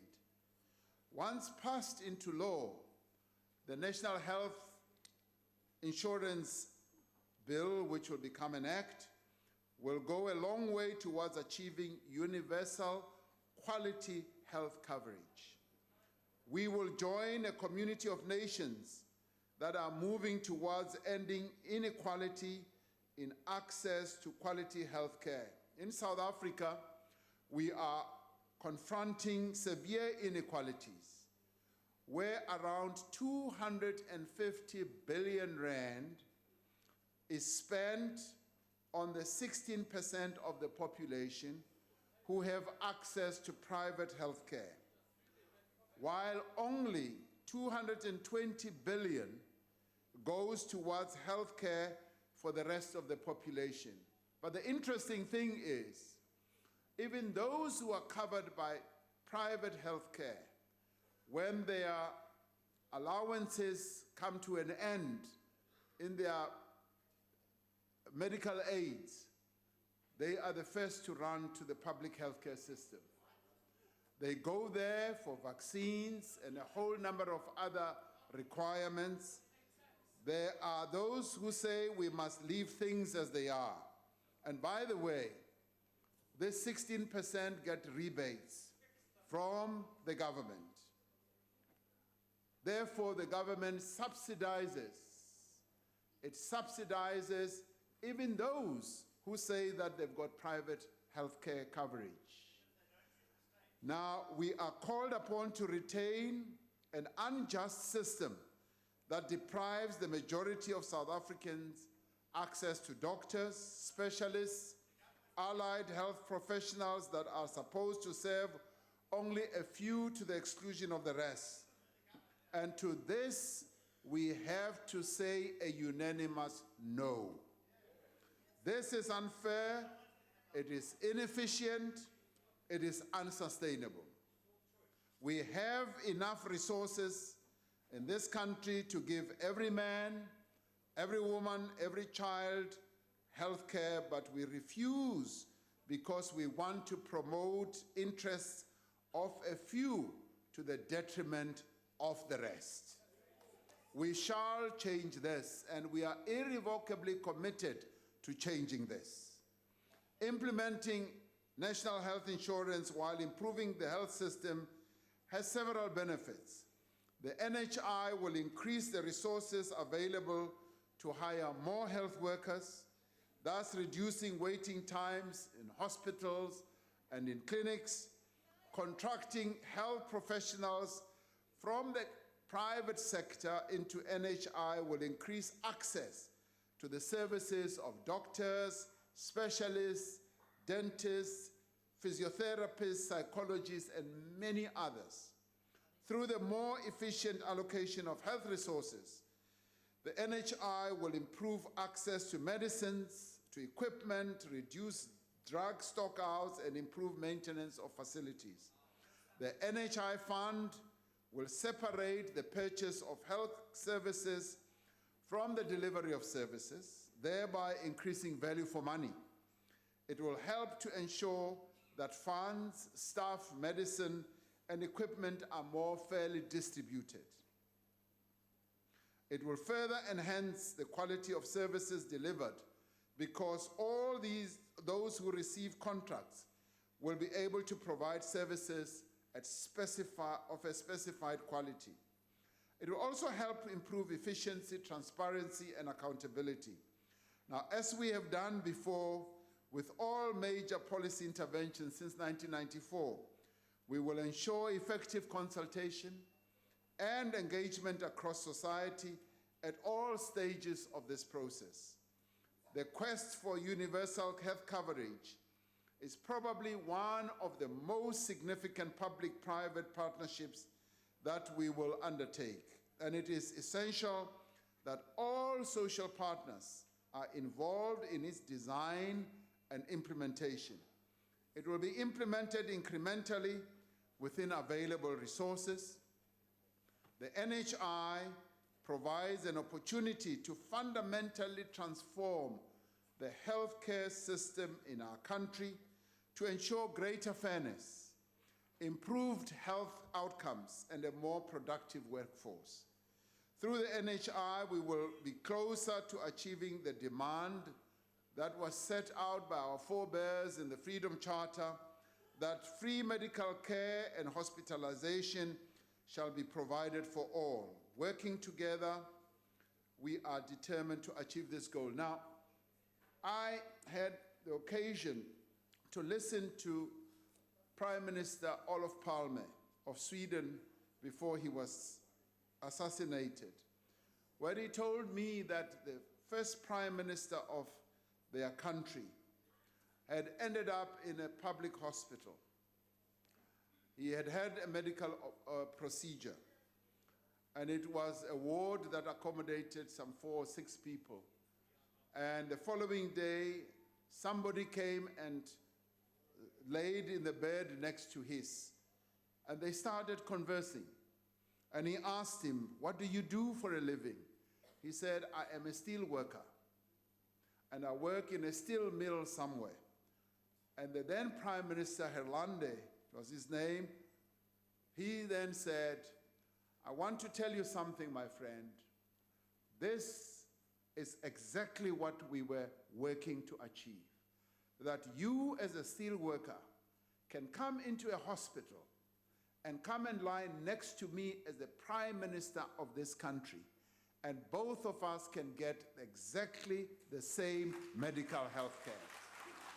Now, this is precisely what this is about. We want to improve and revolutionize our healthcare, and this is something that we hope to achieve, and it is for this reason that the NHI is also being piloted and being directed from the President's office. We are going to make sure that the NHI does get implemented, and the bill will be coming to Parliament, and we hope that this House is going to revolutionize healthcare delivery in our country and in our lifetime. Thank you very much. Thank you, Mr. President. Dr. Lomo, the Honorable. Honorable Speaker, thank you very much. Honorable President, there has been some concerns, and we need to attend to them, raised by some South Africans based on the reports of the performances of some SOEs, which are related to governance, challenges, and financial irregularities. These concerns therefore claim that the NHI will become a vehicle for corruption instead of improving access and quality of healthcare for all South Africans. Can our Honorable President assure this House and South Africans and the world that NHI will have stringent measures to guard against any possible corruption in its implementation? I thank you. Thank you. The Honorable the President. Honorable Speaker, Honorable Dr. Lomo, and honorable members, we have learned a great number of lessons out of the experiences that we've been through with our SOEs. We are now committed to improving governance of the running of our SOEs, to improving management, and to improving financial management as well. What we can say is that as we reform and rebuild our state-owned enterprises and we improve the architecture, one of the things that we are going to be focusing on is to ensure that we root out corruption of any sort and nature. And when we come to the NHI, we are going to make sure that we keep a hawk's eye on the finances of the NHI as the NHI fund does its work. We will make sure that the lessons that we have learned in our state-owned enterprises, the things that have happened there do not repeat themselves. This is what I can promise you. We will want to run a clean shop in our NHI fund. Thank you very much.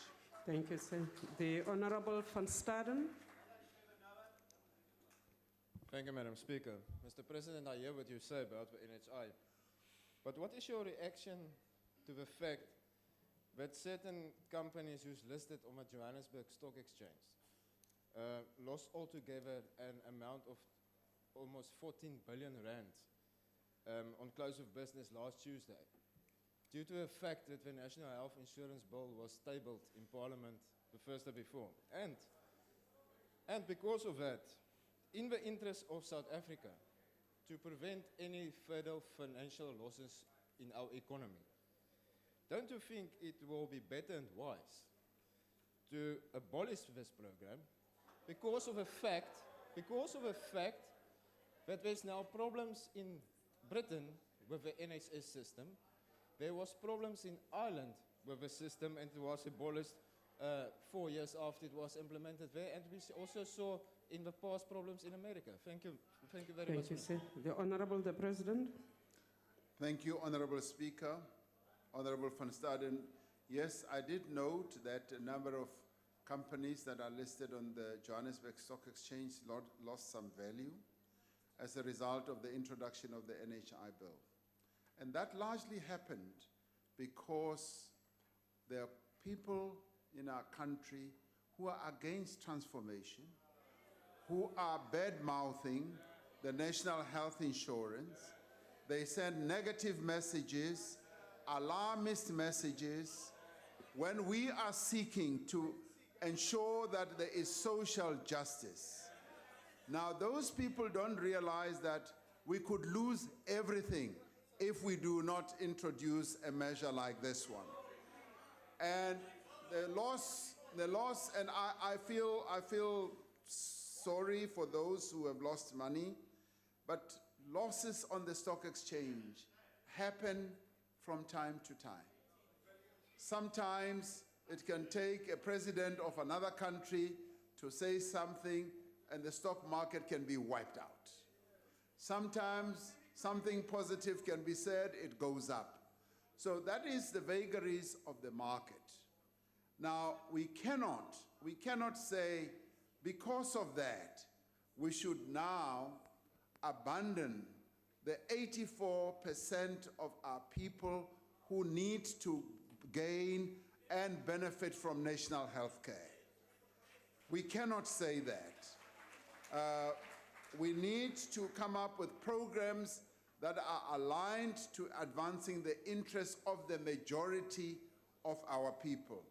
What I do know is that when finally the real facts about the NHI do sink in and people understand what this NHI is all about, those stocks will start going up. And I look forward to you coming back here and saying to me, President, now that people understand NHI, the stocks of those companies have gone up, and I want you to thank me when that happens. Thank you. Thank you, Mr. President. The Honorable Singh. Thank you, Honorable Speaker. Mr. President, I agree with you that universal healthcare coverage is an ideal that we must all strive for. In fact, it is an imperative 25 years into our democracy that we afford all the citizens of this country equal access to healthcare services. Now, Honorable President, you mentioned 220 billion rand for, and I'll use your words, for the rest, which is the money that is used in public healthcare facilities. Are you satisfied, Mr. President, and I'll use your words again, that we are getting value for money in terms of the 220 billion rand? Because if you go out there to those called the rest, they will complain bitterly about the lack of services in primary healthcare clinics, in hospitals, waiting long hours, waiting for operations for 6 months. Should we not, while we are introducing the system, monitor very, very closely what is happening at our institutions that are being funded from the fiscus? Thank you. Thank you, sir. The Honorable the President. One of the Honorable Speaker, Honorable Singh, one of the reasons why we are opting for the national health coverage is to make sure that our people do get value for money. Because right now, I would agree with you, the majority of our people are not getting value for money. Our healthcare system is under a great deal of stress. If you go and talk to our people who are either waiting in the waiting queues in hospitals and clinics, they will tell you that they are not entirely satisfied with the healthcare that they are getting. But things are improving. We are opening new hospitals. We are equipping our hospitals with the economic recovery stimulus package that we announced. We needed to employ more doctors. We needed to employ more nurses. We needed to equip our clinics and hospitals with bed linen, with beds where there was none. We've pumped money into that system and things are beginning to move, they're beginning to improve. The national health system is going to add to that improvement trajectory that is bound to follow. And when we are able to manage the finances properly, the procurement system properly, and the human resources, we will then be able, and the management of the hospitals, of course, we will then be able to have a healthcare system that will be able to bring social justice to our people. I have no doubt whatsoever that once we reposition our healthcare through the healthcare coverage that we're talking about, our hospitals will function better, our clinics will function better. At the signing of the compact, we had occasion with all these professionals, the professors, the doctors, you name it, the scientists and the workers in hospitals and all that. We had occasion to look at an ideal hospital, and we all agreed that this is the type of hospital that we want. And we committed ourselves to ensuring that we do get that type of dispensation in our hospitals. So we've built a model, an ideal, and we are going to be working on an ongoing basis to achieve that model. And the National Health Insurance is going to give us the wings, the mechanics, the mechanism to do precisely that. Thank you, Honorable Speaker. Thank you, Mr. President. The Honorable Mkalipi. Thank you very much, Speaker. Mr. President, the public health care system is in disarray. Only last year, the department was short of over 18,000 nurses, 2,250 doctors, and 150 dentists. In the Eastern Cape alone, there were 110 health facilities, that is clinics and hospitals, which were without electricity. The rollout of the NHI will be meaningless and will be only amounted to posturing if it is not preceded by a massive investment in public health infrastructural development, in employment and the retraining of medical practitioners. Now, Mr. President, what is your government doing to resolve this crisis in public health care? Thank you, ma'am. The Honorable the President. Honorable Speaker, Honorable Mkalipi, what I have been saying about the benefits of national health insurance is meant to precisely address the challenges that you are talking about. For starters, the economic recovery and stimulus package that we announced is meant to address the issue of the shortage of staff, doctors, nurses, dentists.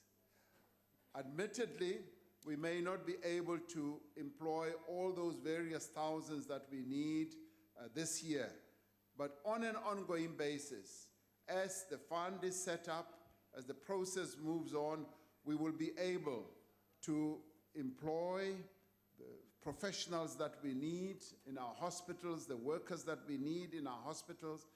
The compact show that we have functioning clinics and hospitals that have access to electricity, to water, that have good management systems, and this is going to be possible once we kickstart the national health insurance to ensure that we do, yes, have the funding, we do have the determination, and some of this will be done on a programmatic basis, where we will be able to see progress as we move on.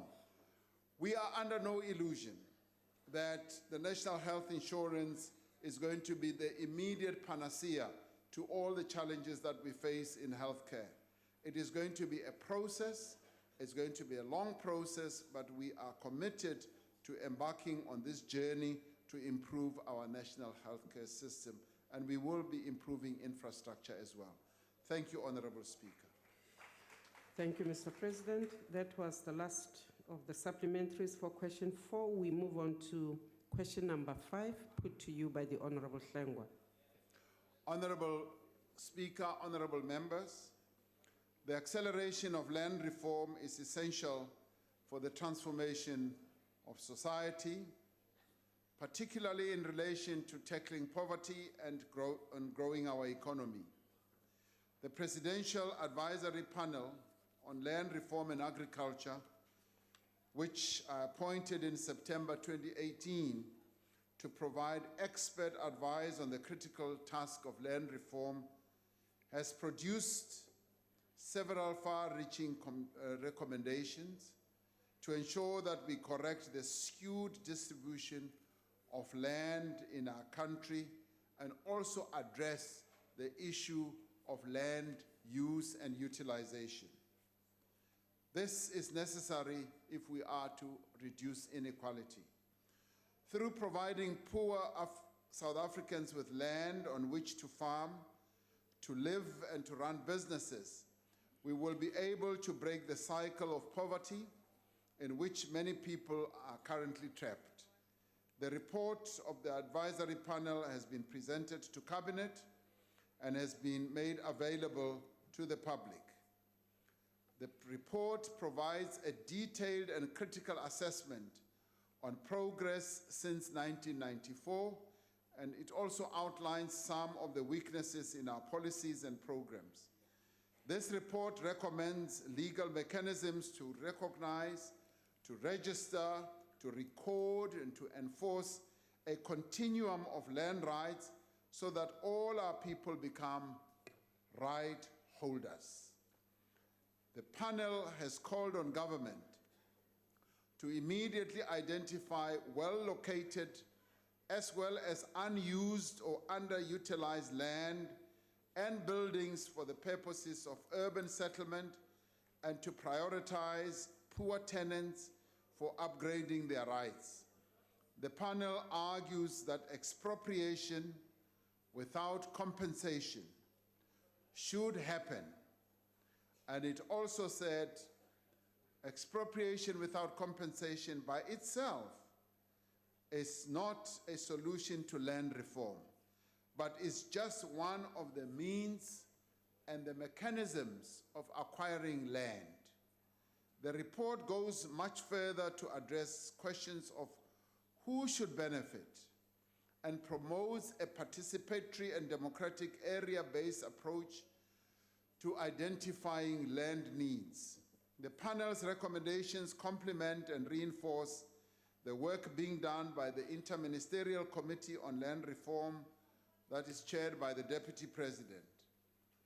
The IMC is making progress in the development of National Special Development Framework, which will guide our efforts to ensure that land use and planning is developmental and transforms our people's lives. The work that is being done by the Deputy President as well as the IMC has identified number of land parcels that need to be given to our people so that they can have access to land and to work. Part of it is through redistribution, part of it is through restitution.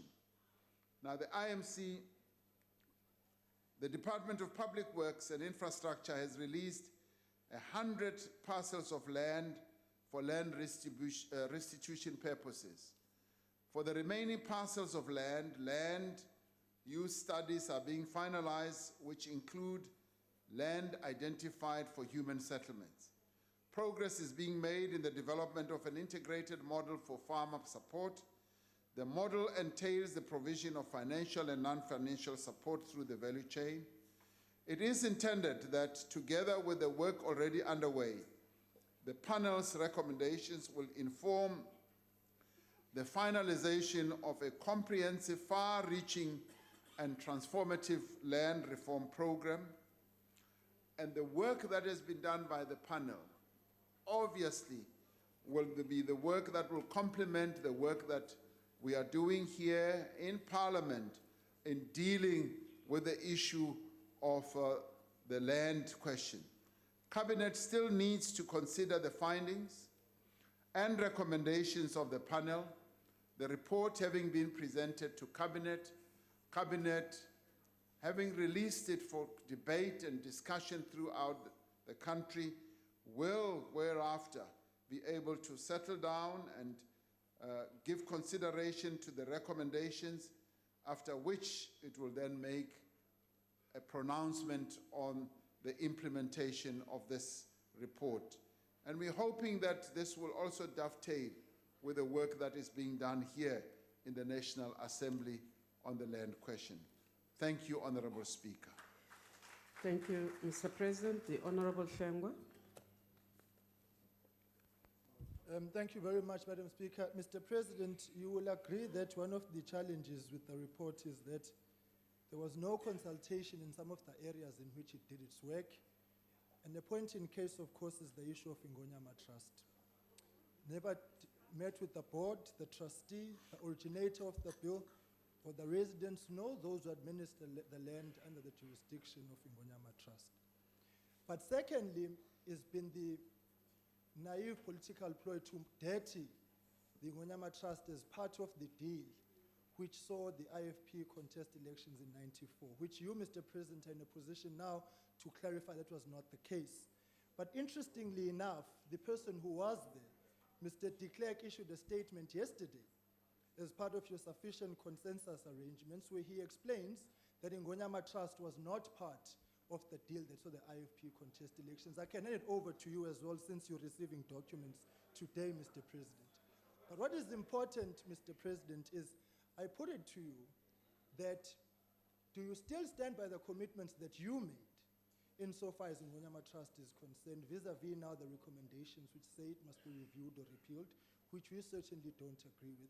But you are on record somewhere as having made commitments that that land would not be touched. And so I ask you, Mr. President, to now take those of us who live on Ngonyama Trust land, Omkhuleko lab, who are beneficiaries of that land, and the majority of the people living there who are beneficiaries, you're not going to subject us to a process which takes away what it is that makes us who we are on the land that we live on. I thank you. Mr. President. Thank you, Honorable Speaker and Honorable Hlengwa.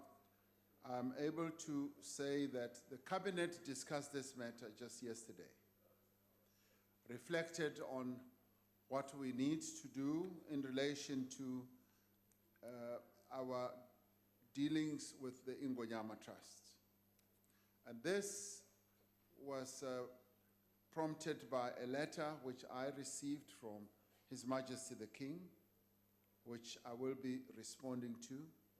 But Cabinet decided that we should appoint and send, I will be sending a number of my colleagues in Cabinet to go and have extensive discussions with various role players in KZN.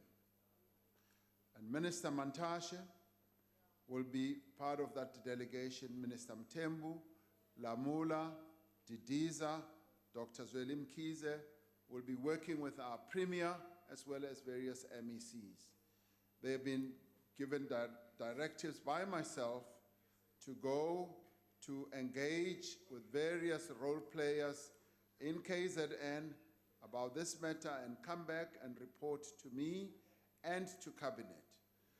The issue that you raise about no consultation is a matter that I note, and clearly this is going to be a process of ensuring that there is consultation, there is proper discussion, and I want thoroughgoing discussions on this matter to ensue so that we are able to come to a conclusion.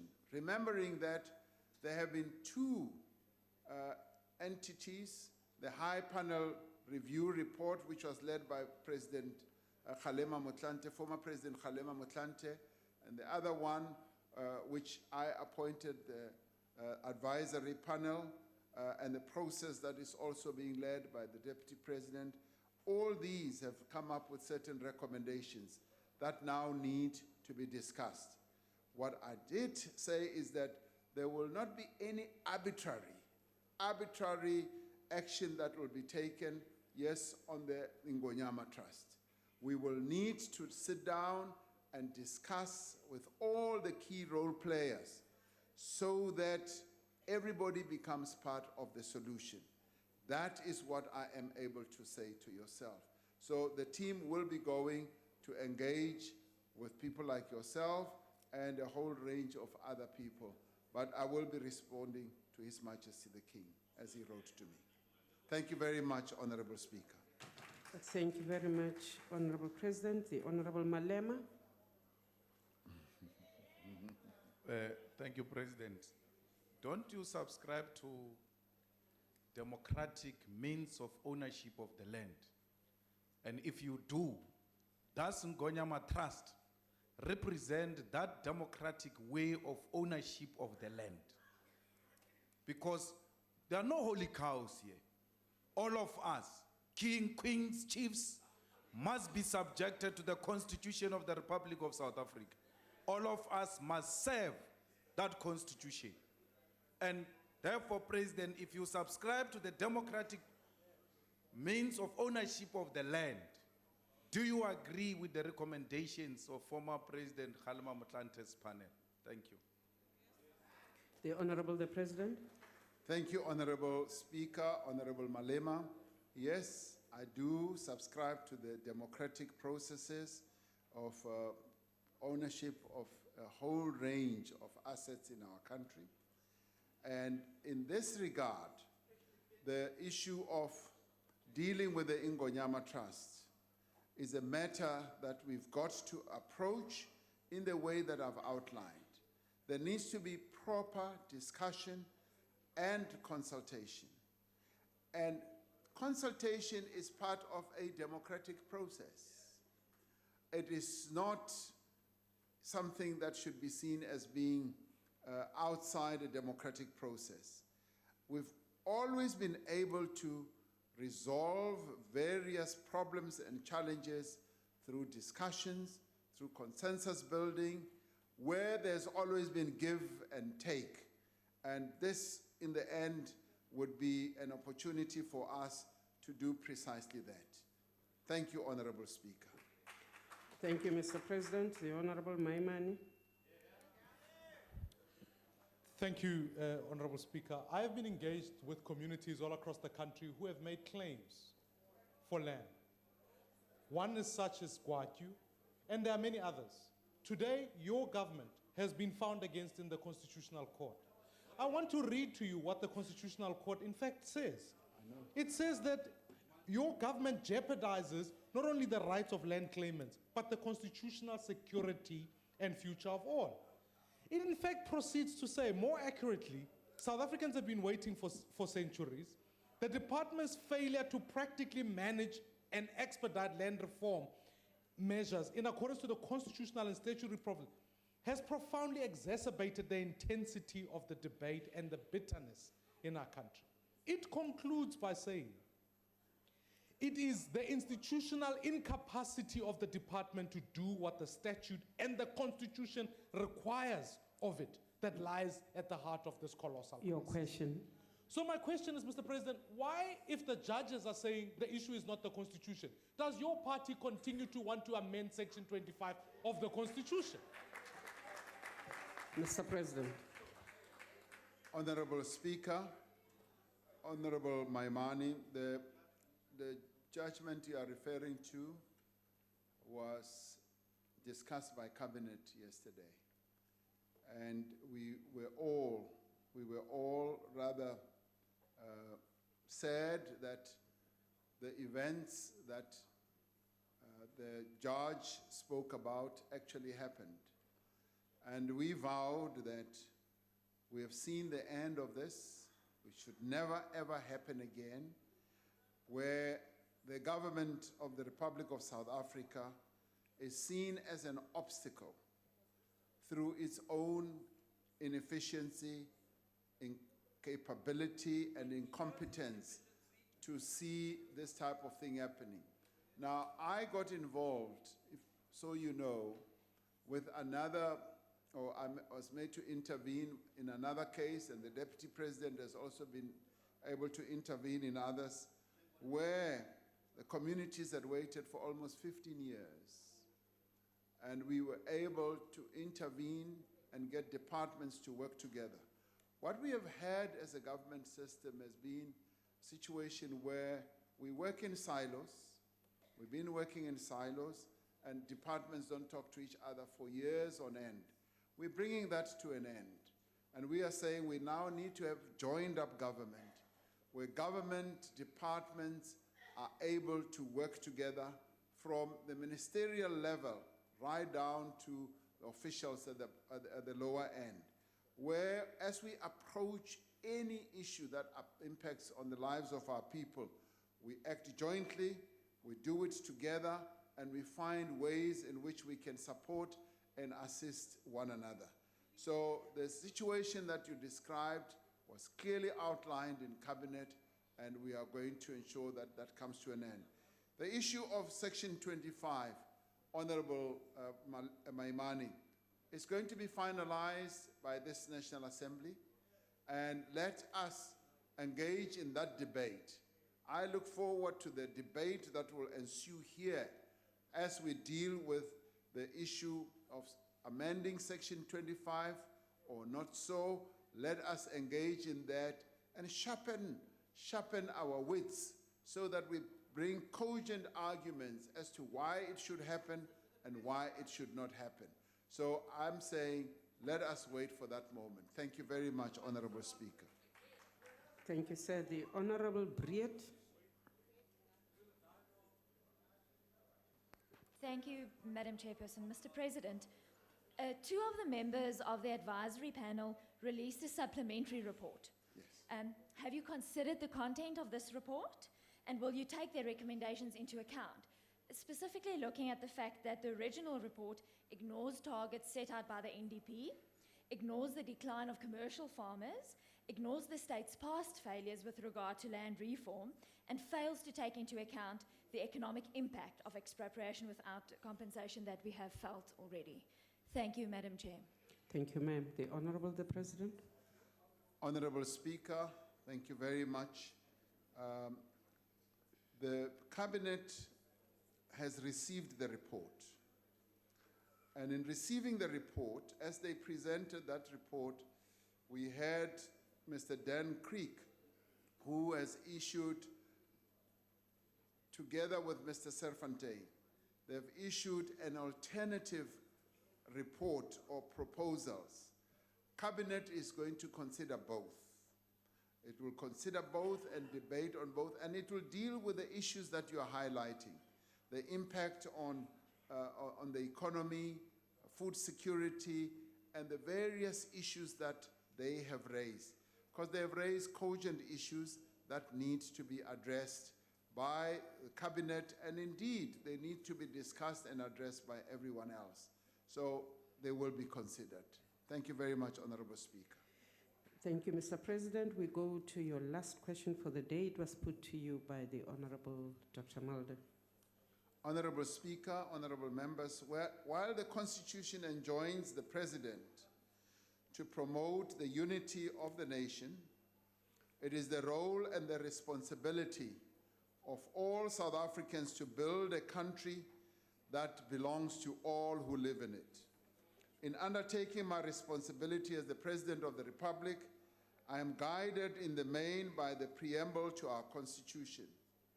Amongst other things, it calls on all of us to heal the divisions of the past, establish a society based on democratic values, social justice, and fundamental human rights, but also to ensure every citizen is equally protected by the law and free the potential of each person in our country.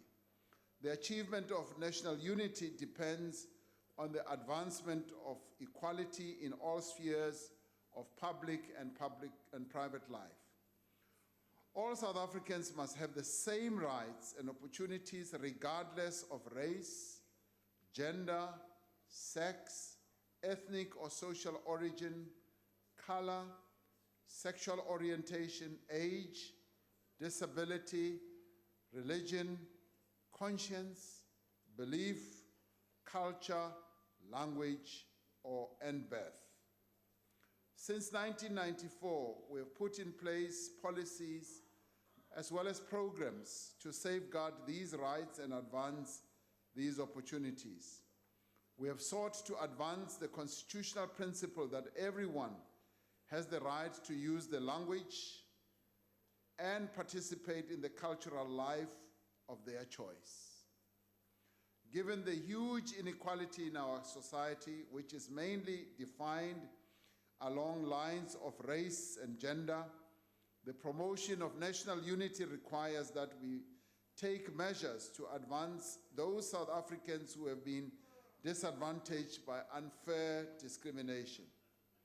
That is why we have directed public resources towards the poor, why we have implemented employment equity, as well as broad-based Black economic empowerment. That is why we have massively expanded access to education, and why we have introduced a national minimum wage. The divisions in our society are not only material, they are also social, cultural, and psychological, but they are also historical. We must therefore deepen dialogue to ensure that South Africans across the racial and other contours of difference establish common ground and that there is solidarity as well as mutual trust. These dialogues must address what it means to be an active and responsible citizen of the Republic of South Africa. It is true that there are minorities that are alienated.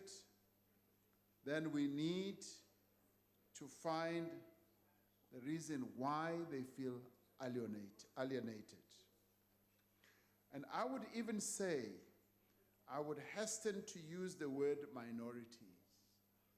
I would say there are sort of groups of people who feel that they are alienated. We need to establish whether it is a matter of perception or the consequence of actual experience, and we need to engage in dialogue to address any grievance or concerns that they may have. My experience is that the overwhelming majority of South Africans, regardless of race, class, or gender, support the measures we have undertaken in line with the tenets of our Constitution to address the inequalities of the past and to affirm those who were previously disadvantaged. They are, in many instances, also eager and actively seeking to be part of the solution of building a united nation. They have built a bridge and crossed over it. They understand that we will never achieve a united, peaceful society for as long as racial privilege or other forms of inequality continue to exist in our country. Perhaps it is time for us to challenge this idea of the so-called minorities. It is indeed true that South Africa is made up of different races, it's made up of ethnicities, language groups, religions, but we are all part of the greater South African people. Whatever our individual backgrounds are or circumstances, we are part of the majority. South Africa belongs to all of us equally, and we must all feel that we belong to this South Africa, regardless of the various differences that we may have, either along language lines, regional lines, color lines, or whatever. We are all one nation, and let us begin to act as one nation. Thank you very much. Thank you, Mr. President. The Honorable Dr. Mulder. Thank you, Honorable President, for your reply. I can assure you the Freedom Front Plus is ready to engage with your government or yourself on the issue of minorities in South Africa, and I think it's time that we do that. The true test of a modern democracy is how you accommodate your minorities. And I can assure you that minorities in South Africa is not a perception, it's a reality. When we address inequalities of the past, nobody objects to that. But it's a question of doing the one and not doing the other, what also needs to be done. And if there's a feeling of alienation, I think we should take note of that. You refer to the Constitution, which I understand, and the Constitution is fine, but it's also what you as the President is going to do in South Africa, Honorable President. And the Constitution is quite clear when it says that you need to promote the unity of the nation, and that what will advance the Republic as such. Now, the problem to a certain extent is that we've seen previous leaders of the ruling party that are almost too busy with promoting the unity of the ruling party and not necessarily of the Republic, and that caused a sincere problem. If you talk about minorities in South Africa, it's not only the Afrikaner people that experience a problem. Order. Mamtandi, please be consistent. If it was me, you would have said, what's the question? What's the question? Honorable, No, we need to be treated equally in front Honorable of you, Honorable Ndlozi, can I, Speaker. Honorable Ndlozi, I'm a minority, I mean, really. please, Honorable Ndlozi, you are out of order. The honorable member,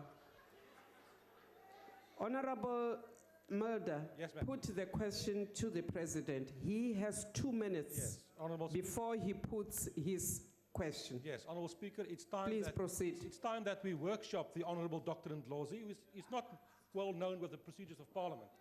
You should get a watch. 2 minutes is not 1 minute. Please proceed, Dr. Mulder, to your... I'll get back. When he interfered, I still had about 30 seconds left. Sorry. You Honourable Chair- actually have 41 seconds. Thank you, ma'am. Please go. Thank you, ma'am. Honourable Speaker, one of the stalwarts of your organization 2 weeks ago interacted with the former Secretary General of your party, the Honourable Mantashe, now the Minister of Mineral Resources.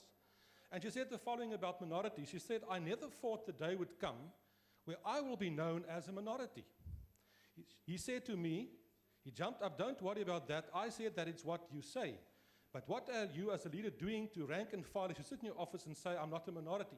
But outside and within the ANC, Sophie de Bruin, experiences to be a minority. That's the reality in South Africa. Now, Honourable Speaker, my question. In the last question, you indicated quite clearly that you're open for discussions when it was with regard to the Nkonyama Trust, all the different issues. Now you must really Yes, round up. I'm doing that. Are you prepared to enter into negotiations with minorities who feel alienated and who would like to make a contribution but feel currently not included? And I'm not asking the backbenchers, they know Please address me. The Honorable the President. Thank you, Honorable Speaker.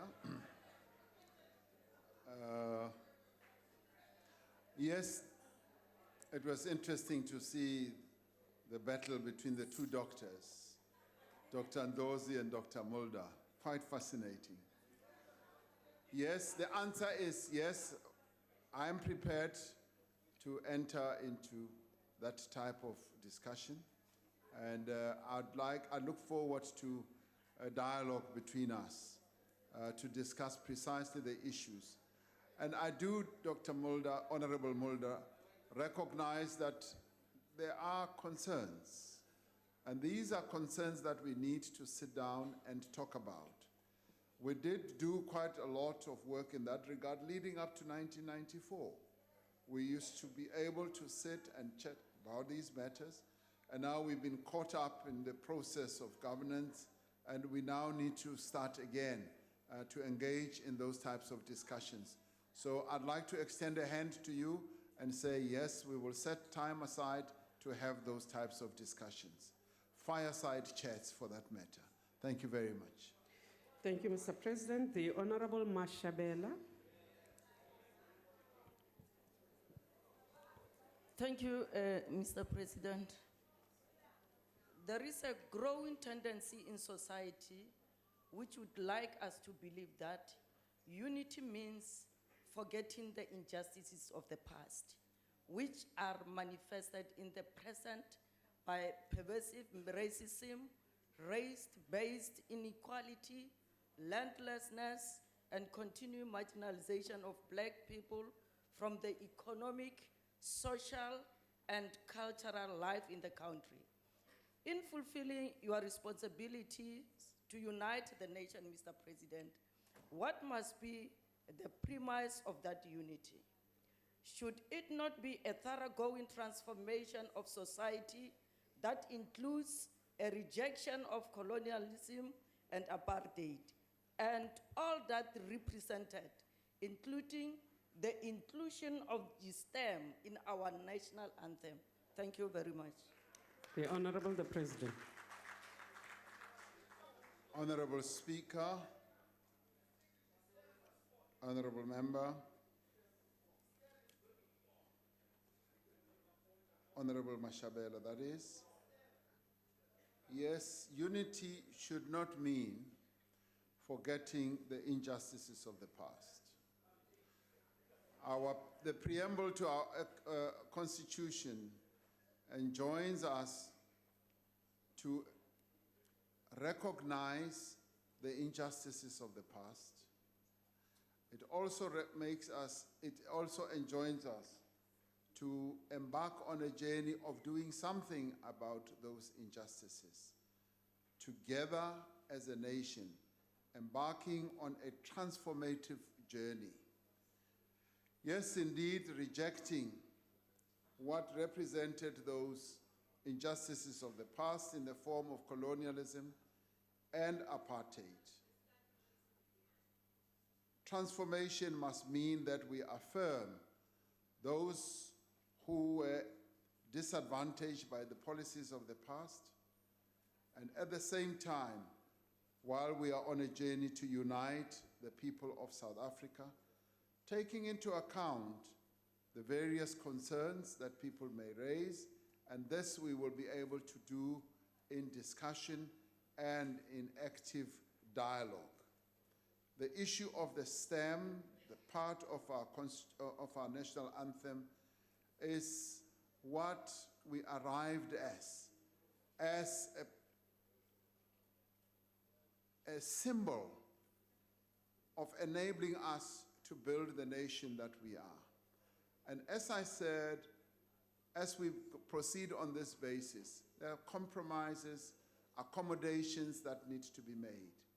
And I think that the anthem that we have, which is sung in 4 languages, I once said to one president that I know of no country in the whole world that has a national anthem that is sung at the same time in 4 languages. In Sesotho, in Nguni language, in English, and in Afrikaans. That is what represents who we are as a nation. And I think we should not reject that which unites us.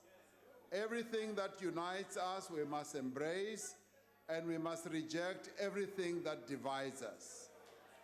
And if those who hanker for the past want to hanker for the past and for the clear, know that that divides us, they must put it aside. We must embrace everything that unites us. Now, point of order.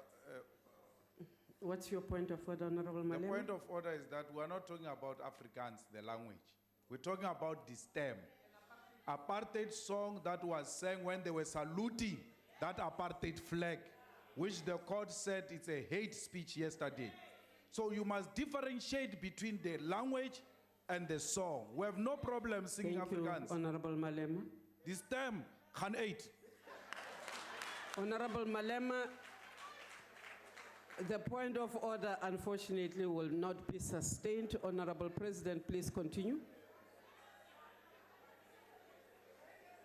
Honorable Speaker,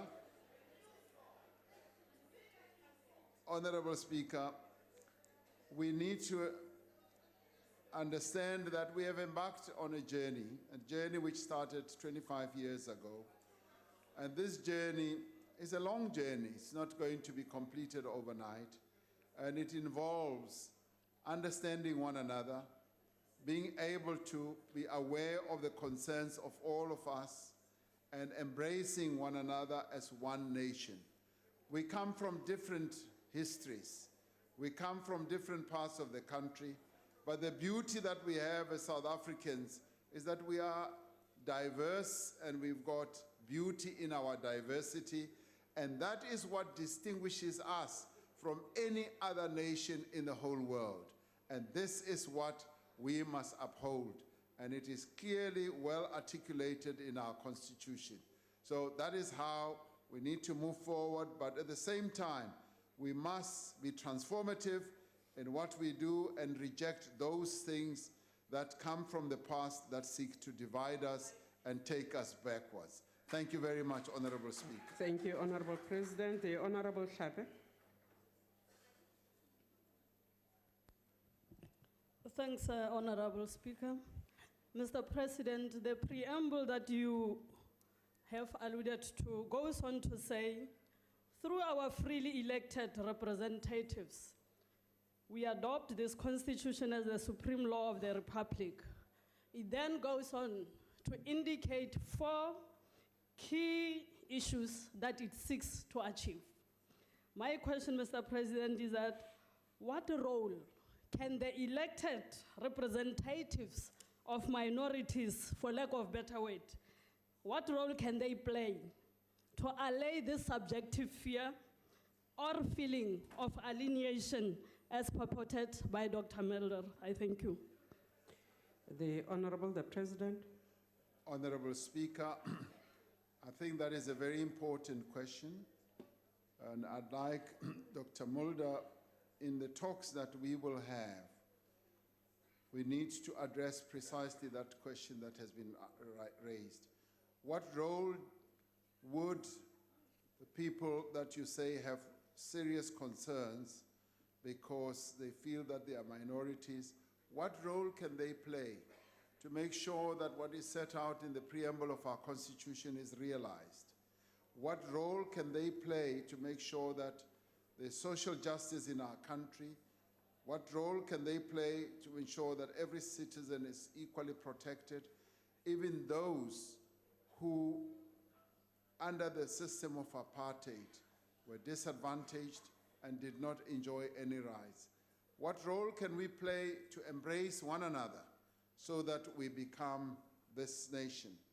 Dr. Mulder, Honorable Mulder, I have found that a number of South Africans who are of Afrikaner origin, a number of them have extended their arms, opened their arms to want to be part of this new South Africa, this united nation that we are, rich in our diversity, but also recognizing that we can only thrive and succeed as one nation and never as one section of the nation moving in a different direction.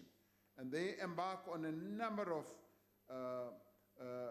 projects, number of things that they do to try and heal the wounds of the past, to try and advance the interests of those who were disadvantaged in the past. So to me, that is the most important question, and I would like, when we sit to discuss this matter, we should also incorporate precisely the issue that has been raised by the honorable member. Thank you, Honorable Speaker. Thank you, Mr. President. Your last supplementary comes from the Honorable Swart. Thank you, Speaker. Honorable President, arising from your response, the ACDP, like many others, are extremely concerned about deepening divisions in society, and you have alluded to that. And it's mainly along racial grounds, and there's obviously and undoubtedly an urgent need to promote unity, nation building, and social cohesion. And whilst you correctly say it starts with us here as leaders, civil society and faith-based organizations can play a key role. And President, believers in particular have a ministry of reconciliation and are commanded to love one another and to be peacemakers, whilst at the same time understanding the need for justice and restitution for the wrongs of the past. Given that, Honorable President, do you not think that churches and believers in the nation should be encouraged to reach hands and to find solutions? And if that is the case, and I know that you are engaging in that already, is there not far more we can do to heal the pains of the past and at the same time together reach the potential for this nation? I thank you so much. Thank you, sir. The Honorable the President. Thank you, Honorable Speaker. Yes, I couldn't agree more that faith-based organizations and believers have a big role to play in this regard, and they have always played a key role in the work of building our nation. Under apartheid, and yes, amen. Under apartheid, it was faith-based organizations that led the charge to ensure that we bring the end to the nightmare of apartheid. And they were able to help bind the nation together, to heal the wounds of our nation, literally and figuratively. as people were being ravaged and being wounded and killed, they were in the forefront of bandaging the wounded and burying the dead.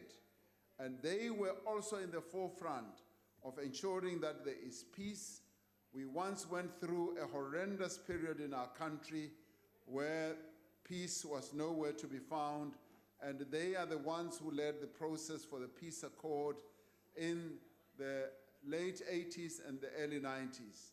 And it is to the religious leaders and faith-based organizations and believers that we should once again look to ensure that we continue this nation-building process.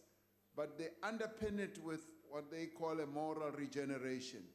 That yes, the nation should be a nation that adheres to certain values, that adheres to certain morals, and with the work that they do, they are committed to ensuring that South Africa becomes a nation that is united. And I would agree that this is where the faith-based organizations play a key role and religious leaders play an even important role. And I would say, because we at government level have been engaging with various churches, we held a summit where we brought together religious, faith-based organizations. We are going to have follow-up discussions, and we see a very important role that is played by faith-based organizations in binding this nation together and ensuring that we adhere to a high ethical and moral code. So, Honorable Speaker, I could not agree more, and this is the work that we are committed to continuing with, and I'm delighted to hear that the ACDP will be joining us in this most wonderful work to a point where we are able to make a great deal of progress in this regard. Thank you, Honorable Speaker. Thank you, Mr. President. That concludes the questions to the President. And I thank you, sir.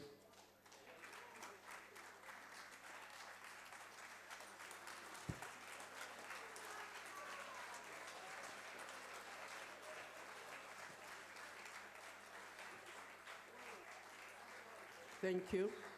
Honorable members. Honorable members, I got into the firing line today. The Honorable Mandela and Honorable Maimane were quick to point out that they were in the list for supplementary.